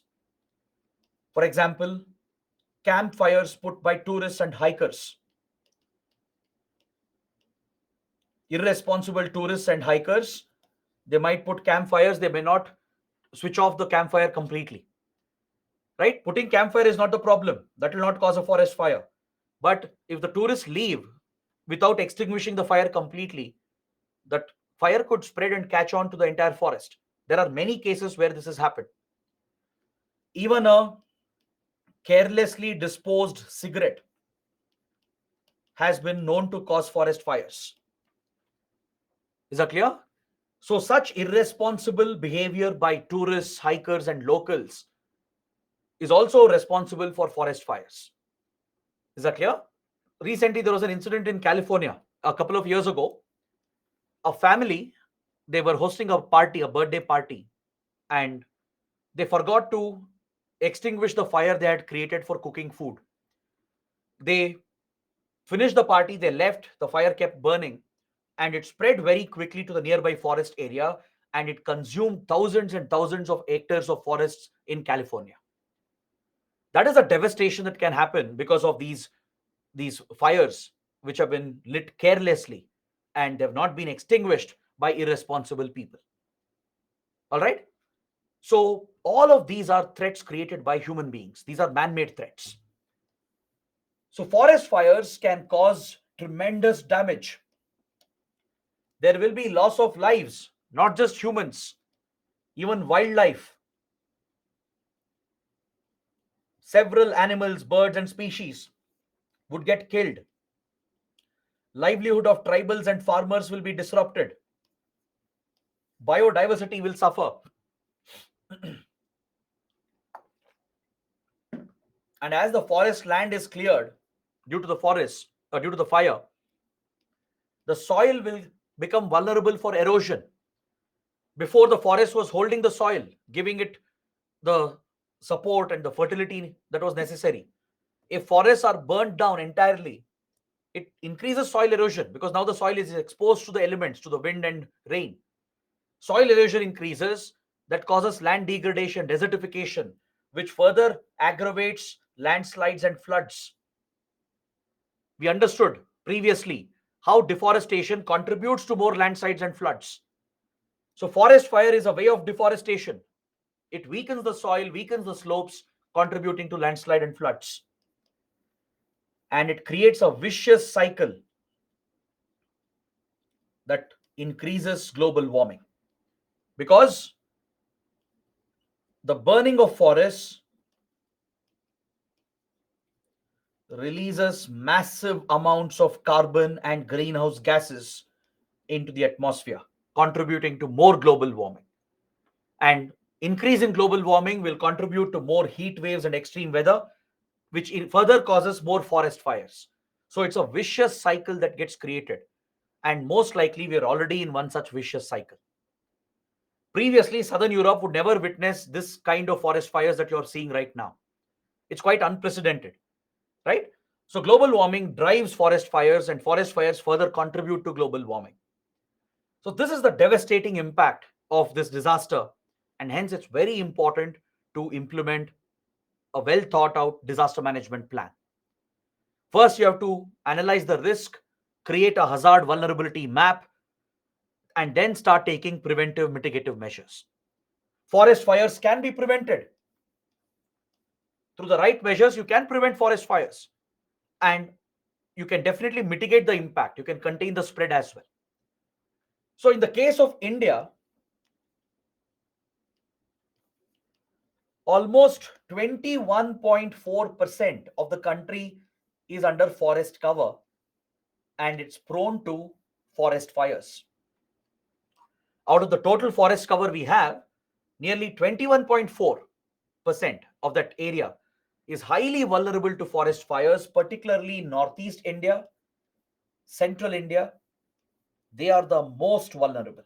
They report the most forest fires. All right. The Northeast region and Central India, they are the most vulnerable. Then, even the Himalayan belt and Western and Eastern Ghats, they are also vulnerable. They also report a lot of forest fires. But Northeast India and Central India, they are the most vulnerable. So every year in India, there are thousands of forest fires which are detected. In fact, you're looking at a satellite map. It's a map generated through satellite data, which keeps track of forest fires. Because satellites are very effective in monitoring forest fires. They can keep a watch for the start and spread of forest fires, and they can give very reliable real-time data. So ISRO and many other space agencies, they have the ability to study and map out forest fires through satellite information. Right? Through thermal imaging, they can detect the breakout of these fires and put them on a map, which gives us a very better understanding of the risk, the hazard, and the vulnerability. So that's how we have figured out that these are the areas where we witness the massive and the most number of fires. So Central India, Northeast India have the highest risk, followed by the Himalayan belt and Western and Eastern Ghats. Is that clear? So there are many examples from India itself. In Meghalaya, in Mizoram, there have been deadly forest fires. In Uttarakhand as well. In Chhattisgarh, Odisha belt. In Karnataka, Tamil Nadu, and Kerala, particularly in the Nilgiris ranges near Ooty, right? There are many forest fires that occur during the summer months. So, in order to manage the disaster, along with risk assessment and the hazard vulnerability mapping,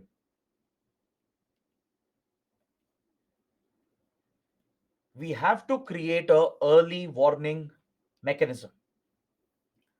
Early warning systems become essential so that with real-time alerts, we can respond with effective firefighting methods.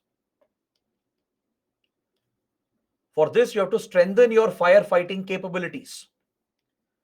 It's not easy to fight a forest fire. It's not like fire in a building or fire in a house or fire in a city, which can be more easily contained. These wildfires are impossible to contain. All right. But through some strategies, you can at least reduce the spread. For example, there is a traditional method of creating forest fire lines. It's a traditional practice followed by forest department, tribals, and locals. What they do is, before the summer season starts, deliberate fires are set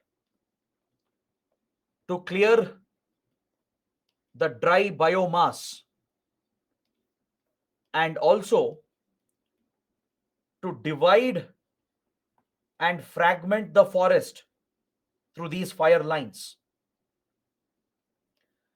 This is a very effective method of limiting forest fires. I'll explain how it works. Forest departments at the state level, they work with tribal communities, locals, they give them some incentives. They also bring some volunteers from environmental organizations, NGOs, and together they take up the manual work. It's very hard work. For several weeks, they go through the forest picking up all the dry material which is available, the leaves, the grass, everything, right? They collect everything, pile it up in few places and set deliberate fire to it. Or they set controlled fires. They set fire to these dry materials and keep extinguishing it so that it doesn't spread. All right, it's a very cumbersome manual exercise, but if it is done before the summer, right before summer starts, it will prevent larger fires from taking root. All right, so deliberate setting of fires, controlled fires is important to clear the dry biomass. It's a controlled fire, deliberate fire before the summer season. You basically remove the fuel, you remove the dry material, the fuel is taken out. The other method is creating these fire lines, forest fire lines, which fragments the forest, divides the forest.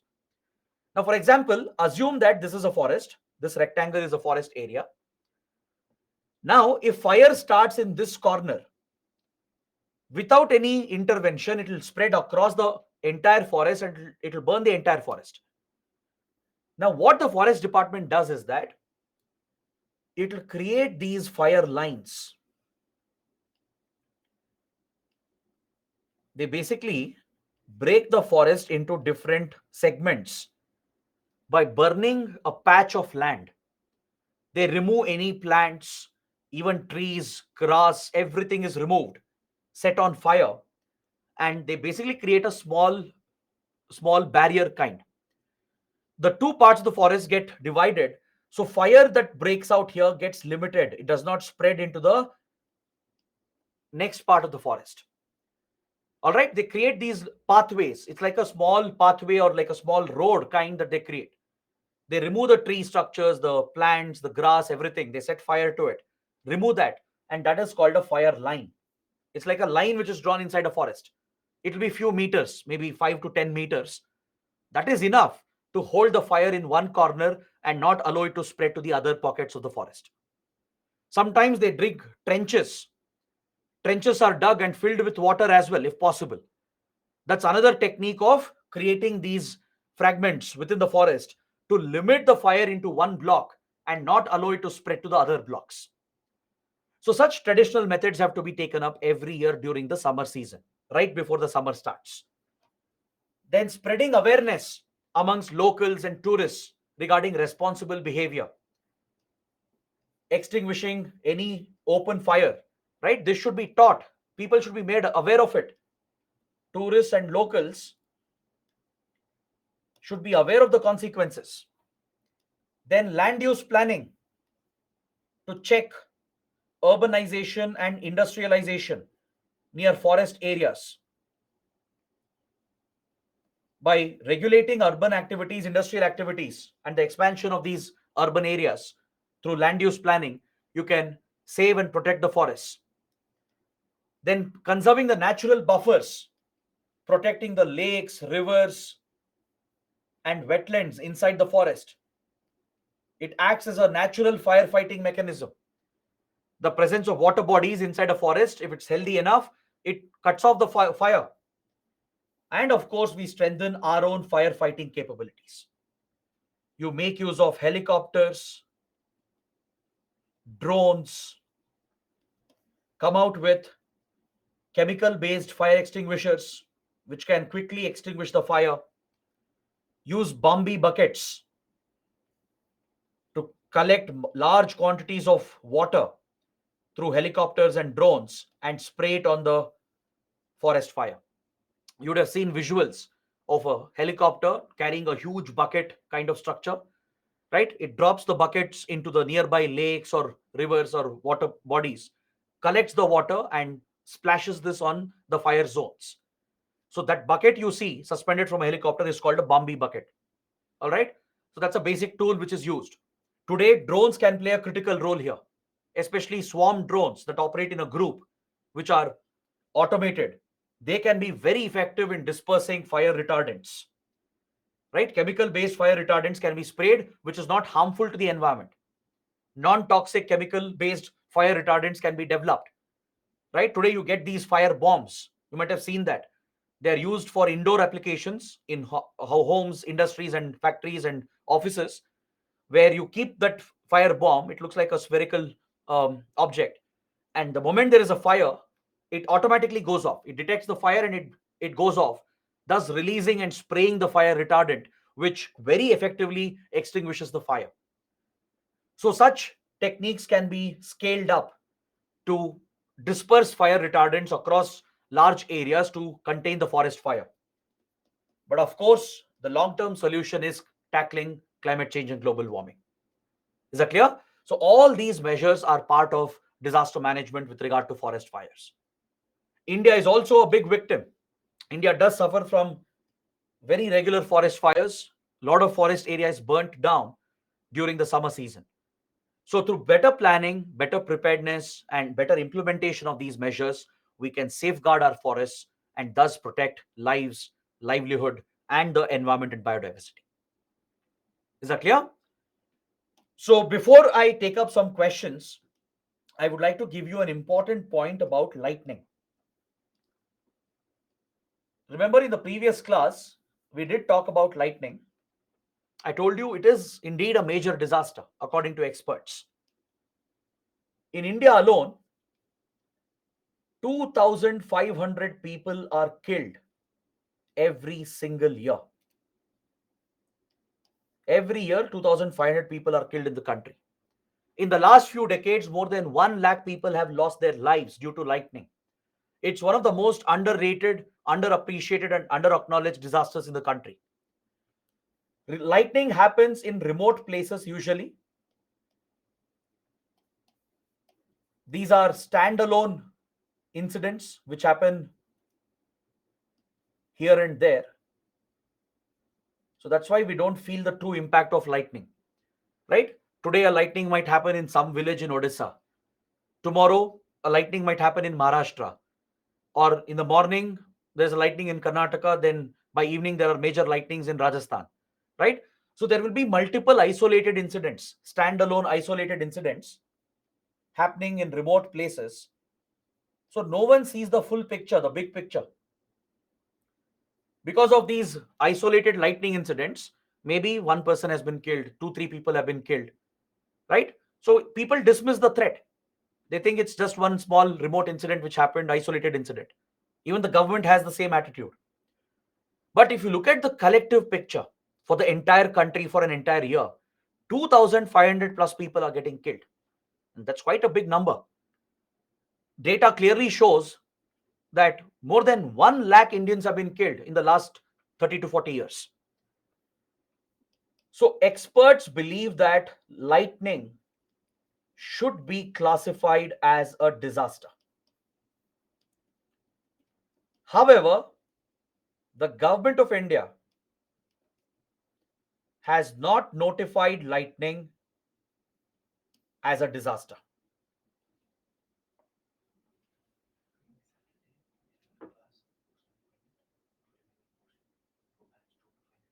Okay. Saturday, 7:30 a.m. Post independence. Yeah. So sorry, guys, for the interruption. I've just received an update. This Saturday, the coming Saturday, you'll have a extra class for post independence history by Rohit sir. I think you had a small portion remaining. So from 7:30 a.m. this Saturday, you'll have a extra class. Don't forget to attend this session. All right. So this Saturday, 7:30 a.m., you'll have an extra class for post independence history by Rohit sir. Please note this down. Now coming back to our discussion, experts believe that lightning should be classified as a disaster because of its impact. But Government of India has not notified lightning as a disaster according to the Disaster Management Act. State governments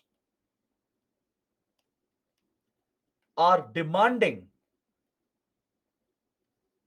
the notification. Several states which are badly affected, like West Bengal, Rajasthan, Odisha, Jharkhand, they report the highest deaths in India from lightning. Now, state governments are not able to compensate the victims. They are not able to provide compensation to the victims because it is not a notified disaster. If it's not a notified disaster, funds cannot be drawn from the state disaster response fund to compensate the victims. Remember, I told you we have a dedicated fund for disaster response.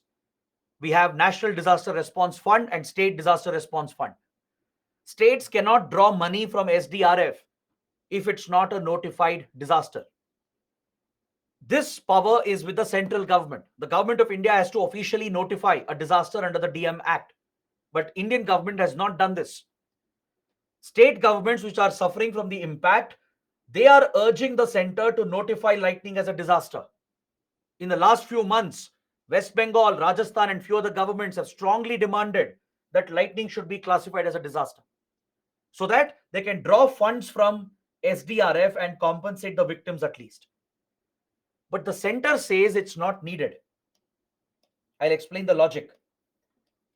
The center has said, with regard to lightning, there is no need to notify. There is no need to notify lightning as a disaster, according to the central government. Because the center believes that lightning deaths are preventable very easily. According to the center, lightning deaths are preventable. We already have early warning and forecasting alerts available through the IMD. IMD keeps track of thunderstorms and lightning as well, and it would have given very specific alerts to certain regions, to certain districts, certain villages. They would have been put on alert. All right. So the central government believes that with better awareness, with better training, lightning deaths are completely preventable. That is why the center says there is no need to notify lightning as a disaster. Is that clear? Since specific alerts are available that in this district, in these villages, lightning risk is there. When the alert is given few hours before, few days before, people should be careful. They should not venture out. They should not unnecessarily risk themselves by exposing themselves in the outside during the lightning alert period.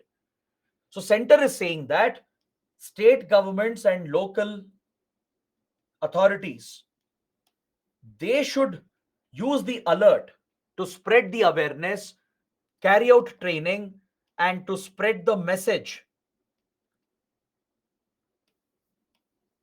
The panchayats, right? They can make announcements, or they can ensure that they spread the message through pamphlets, through door-to-door announcements, and ensure that people are aware, they're trained, and they don't step out and take unnecessary risks during a lightning alert.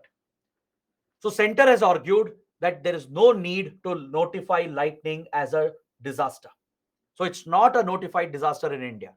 But states don't agree with this.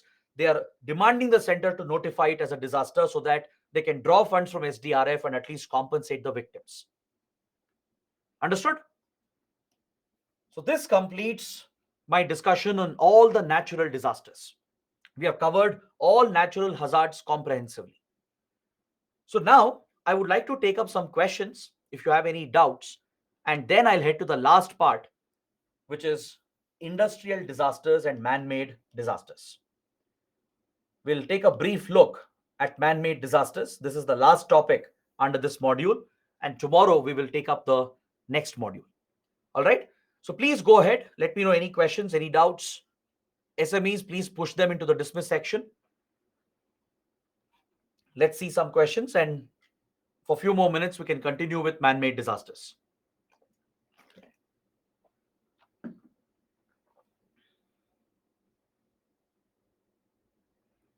Sachin is asking, sir, why specifically in most cases the East Coast encounters more calamities than West Coast. It's because of the geography of East Coast of India, where it is located, its proximity to Bay of Bengal, right? So it's the geography of East Coast of India which makes it more prone to these disasters.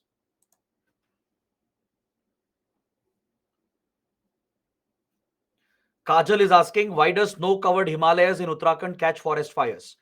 See, snow cover is not present throughout the year, right? Particularly in lower Himalayas, the summer season would have melted all the snow as well. Sometimes there are areas which does not witness any snowfall. So you do have dry forests available even in Uttarakhand, parts of Himachal Pradesh, even in Jammu and Kashmir, which do catch fire during summer season.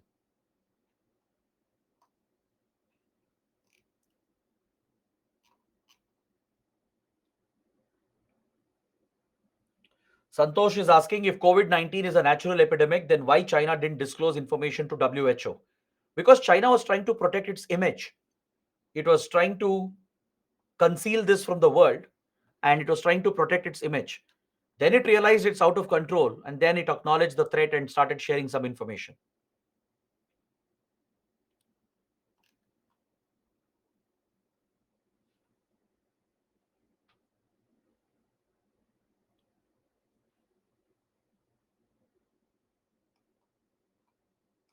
Vaishna is asking why IMD is the nodal agency for all other disasters but INCOI is for tsunami. That's because IMD deals with all meteorological phenomena and as well as seismic activity. That's why IMD is responsible only for them. For tsunamis, you need different expertise, which IMD does not have. You have to be a specialist in oceanic studies, which INCOIS has. That's why INCOIS has been made the nodal agency, not IMD.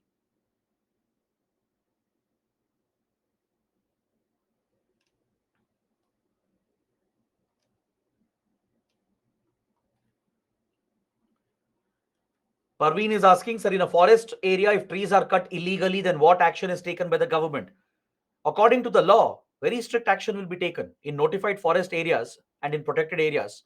If trees are cut illegally by poachers, right, it invokes the provisions of the Wildlife Protection Act, Environment Protection Act, and it involves even a jail term.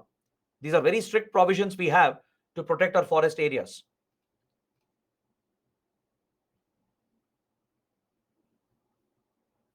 Santosh is asking how poaching of wildlife can cause forest fires. That's because hunters and poachers, they set fire when they are hunting. Animals are very scared of fire. So to scare the animal and to pull the animal in the direction of the hunter, they deliberately set fire to corner the animal and push them towards the hunters so they can easily target the animal. So these fires, they go uncontrolled and they spread very quickly.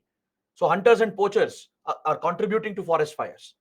And also they, since they largely reside in forest areas for few days when they go hunting and poaching, they stay there, they put fires to cook food, to warm themselves. And if they don't put out the fire properly, that could also trigger a forest fire.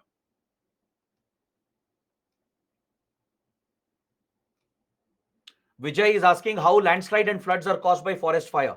Then Vijay, you haven't attended the previous classes. That's why you're asking this question. I told you because of forest fire, the soil gets degraded. Degraded soil is vulnerable for landslide and floods. Please go back and read what we have discussed in previous classes.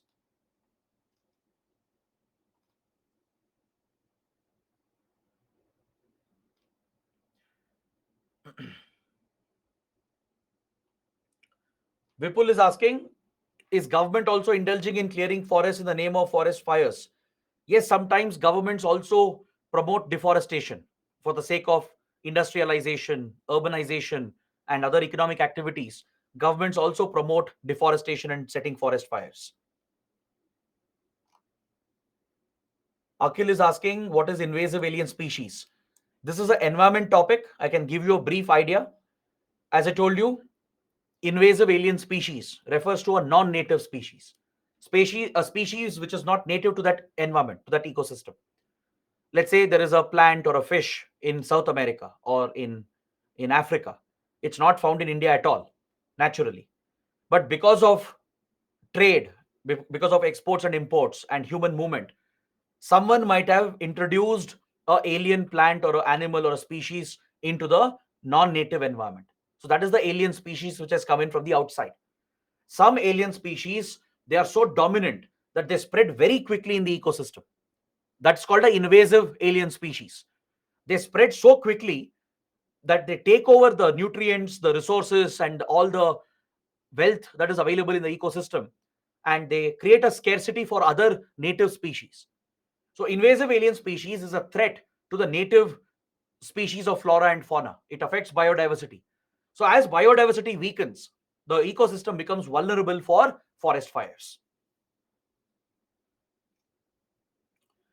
Payal is asking, please explain why lightning is not considered as a disaster by the center.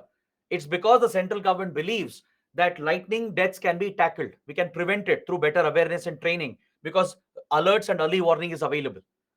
So, based on this logic, center has said we will not notify lightning as a disaster.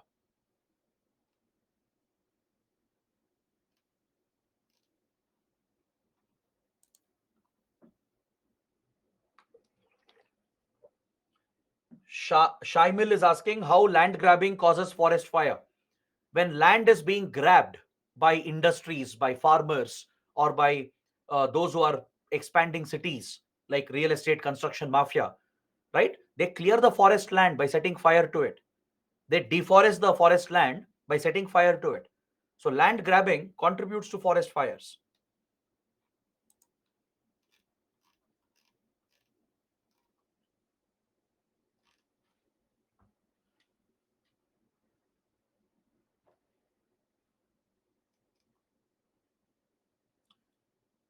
Sir, volcanoes can occur through man-made causes. No, not possible.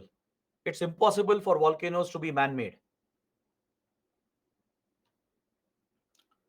I think Prashant has a question. Let's see where his question is. Prashant, if possible, please try to post your question again.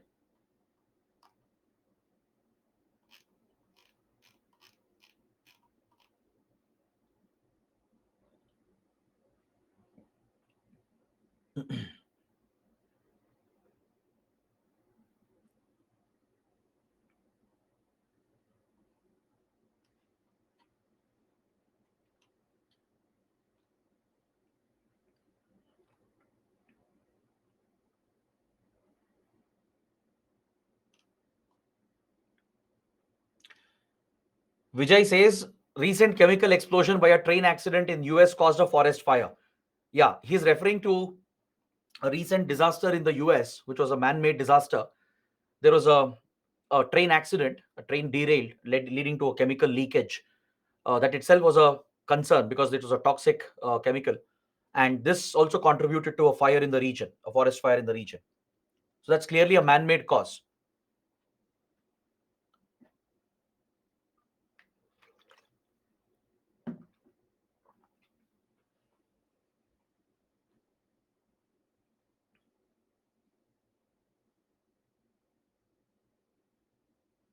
Dheeraj is asking, why don't northern parts of the world experience tsunamis? If you're referring to the topmost part of the northern hemisphere, such as northern Atlantic, the Arctic, etc., that's because there the fault lines are pretty stable.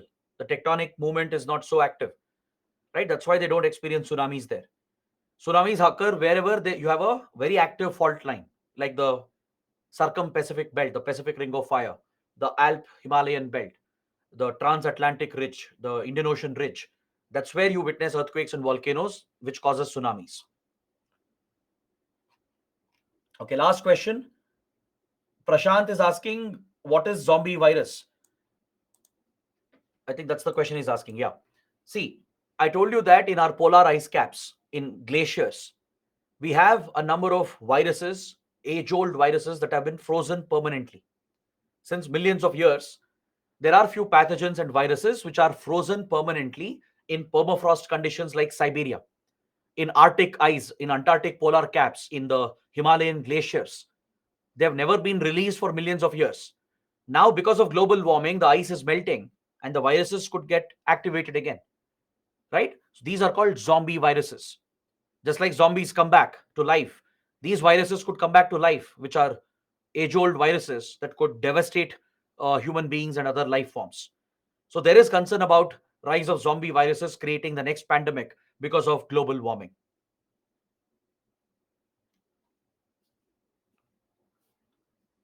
Okay. I tried taking as many questions as possible. Now let's continue for 10 more minutes.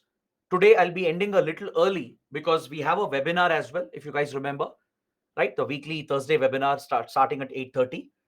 So since I'll be taking it, I'll end the session few minutes before. Around 8:20 we'll wrap up and rest we can continue tomorrow. I'll just give you an introduction to industrial disasters. Maybe we can talk about the causes for industrial disasters and then we can wrap up for today.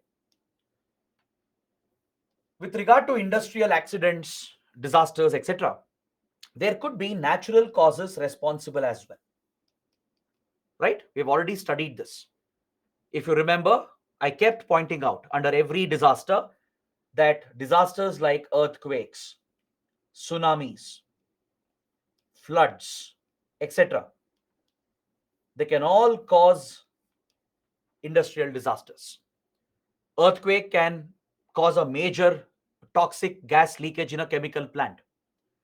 Right? If there is a massive earthquake and the factory suffers damage and collapses, right? Toxic gas might leak out. Or a tsunami striking a nuclear plant can cause a nuclear accident, right? So there are natural hazards which cause industrial disasters. Apart from that, industrial accidents and disasters are entirely man-made. It's either due to accidental technical failure over a period of time due to wear and tear, equipment might start failing, and there might be a genuine accident where no single person is responsible for it, but it's a genuine accident which has happened. Or it occurs due to negligence by the owners, by the management, negligence by the workers, where protocols have not been followed, safety protocols have been ignored. Is that clear? For example, factory owners have an incentive to not comply with the SOPs, the standard operating procedures or standard operating protocols. For example, there will be government rules regarding servicing, maintenance and replacement of equipment. But owners and the management, they try to save money by not getting the equipment serviced. They might delay servicing. Periodic servicing might be delayed. Maintenance could be compromised. They may not follow the right protocols for maintaining delicate, sensitive equipment in order to save costs or to save time or just out of sheer negligence. And even for replacing spare parts, certain factories and industries might delay this in order to protect their profit margin and in order to reduce their investments. So this is nothing but an act of pure negligence, which is ignorance of the SOPs and the protocols that causes these disasters and accidents. So poor maintenance, servicing, the lack of replacement of the spare parts, they could cause major disasters in industries and factories. Then this could also occur due to sabotage, which is a deliberate act. Maybe terrorists could do this. Terrorists could carry out a sabotage in order to cause a bigger attack. They might target a chemical plant, a toxic industry to kill a large number of people through a terror attack. Or maybe a disgruntled employee, workers who have not been satisfied, who have not been paid properly, who are not happy with the working conditions, who have a grudge against the owner, who have been laid off, who haven't got their pay, someone who's unhappy, the worker who has the knowledge, right? They might deliberately sabotage the equipment to cause an accident. Or it could be just miscreants. Some miscreants, just for the sake of it, the fun of it, they might sabotage the equipment deliberately, causing an accident. So these are the different causes for industrial disasters and accidents. There are natural causes. All the natural disasters can cause industrial accidents. There could be a genuine accident due to technical failure or due to negligence by the workers, owners, or management. where there is poor maintenance, where they have ignored safety protocols, not carried out servicing, poor maintenance, and not replacing spare parts, or due to sabotage because of terrorism or through disgruntled workers or through miscreants. This is the primary cause for industrial disasters and accidents, which is a type of man made disaster. Now, the question is, which industry is at the highest risk? In which industry do you witness these kind of accidents? In which industry can you witness the risk for such industrial accidents and disasters? In any industry, wherever there is very high temperature and pressure conditions, where high temperature pressure is being used through geysers, boilers, furnaces, they are highly prone to explosions. All right. For example, thermal power industry, where coal is burnt to generate steam, which is at very high temperature, high pressure. These boilers or the furnaces could explode. The pipes might explode, killing several workers on site. In metallurgical industries, the same disasters can happen, right? To work with metal, high pressure, high temperature conditions are needed that are generated through industrial boilers and furnaces. These massive industrial geysers and boilers, if they explode, right, they release tremendous heat and force which can kill all the workers present on site. We have had many such incidents happening in India.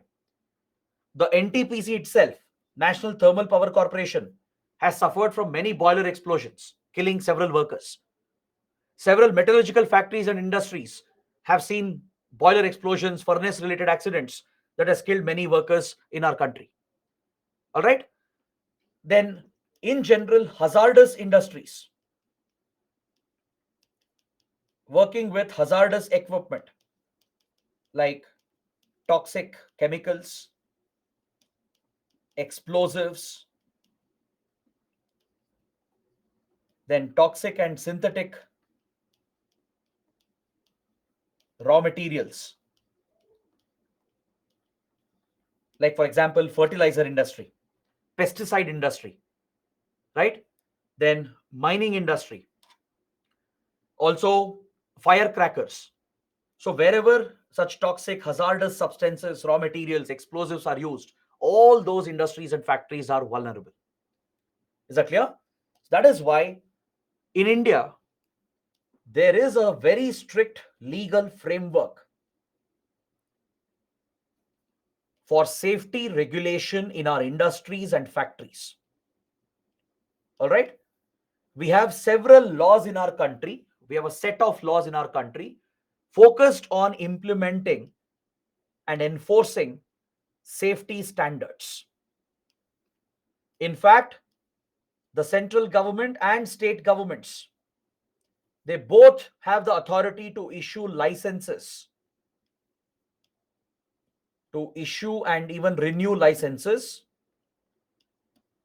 following a inspection of the plant. Inspectors will visit these factories and plants and they have to get the required approvals and permissions before getting the license, before renewing the license. Only those industries and factories which meet the safety protocols and standards, only they can be issued licenses through the government. All right. So we have a very strong legal framework. Problem is in enforcement. There is very poor enforcement on the ground, mainly due to corruption. The inspectors, who are government officials, along with politicians who are close to the industry, who are close to industrialists, they take bribes from them and they bypass the safety standards and still issue licenses to them. Even if they are not carrying out servicing and maintenance, even if they are not replacing spare parts on time, even if they are breaching the safety standards and protocols, even if they are not giving the basic protection for their workers, still the authorities will give them licenses, allow them to continue to operate. That's a prime reason why these laws are not being enforced strictly. It's due to corruption at the ground level. We have Explosives Act, Factories Act, Environment Protection Act, Public Liability Insurance Act, Petroleum Act, Insecticides Act, Motor Vehicles Act with regard to accidents, and Disaster Management Act. These are the 8 laws we have that deals with industrial accidents and disasters and man-made disasters. Is that clear? For example, under Environment Protection Act, polluter pays principle has been introduced. The polluter should pay, should take the liability. There is a Public Liability Insurance Act where the accused who is guilty of negligence or sabotage is held liable for the damage and should pay compensation. All right. And under Factories Act, Explosives Act, Petroleum Act, Insecticides Act, there are a lot of safety standards which are mandatory for the industry to follow. But unfortunately, there is a gap in enforcement due to corruption at the ground level. All right. So, on this note, let's close the discussion for today. This is enough for now. Tomorrow, we are left with the last module and a small discussion on CBRN disasters. I'll start with man-made disasters again tomorrow because we are left with a small part. Few minutes, we'll have a discussion on that and CBRN disasters. And after that, we'll be starting with the next module, the last module, which completes our syllabus for disaster management. All right. So that is it for today. Thanks for watching. I hope you guys have understood everything. Tomorrow we'll meet again. Let me know if you have any questions. And let's wrap up the syllabus and look at some previous questions in the last class. All right. So see you tomorrow. And if you guys are attending the webinar, of course, I'll see you back in 10 minutes. Thanks for watching. Have a good night.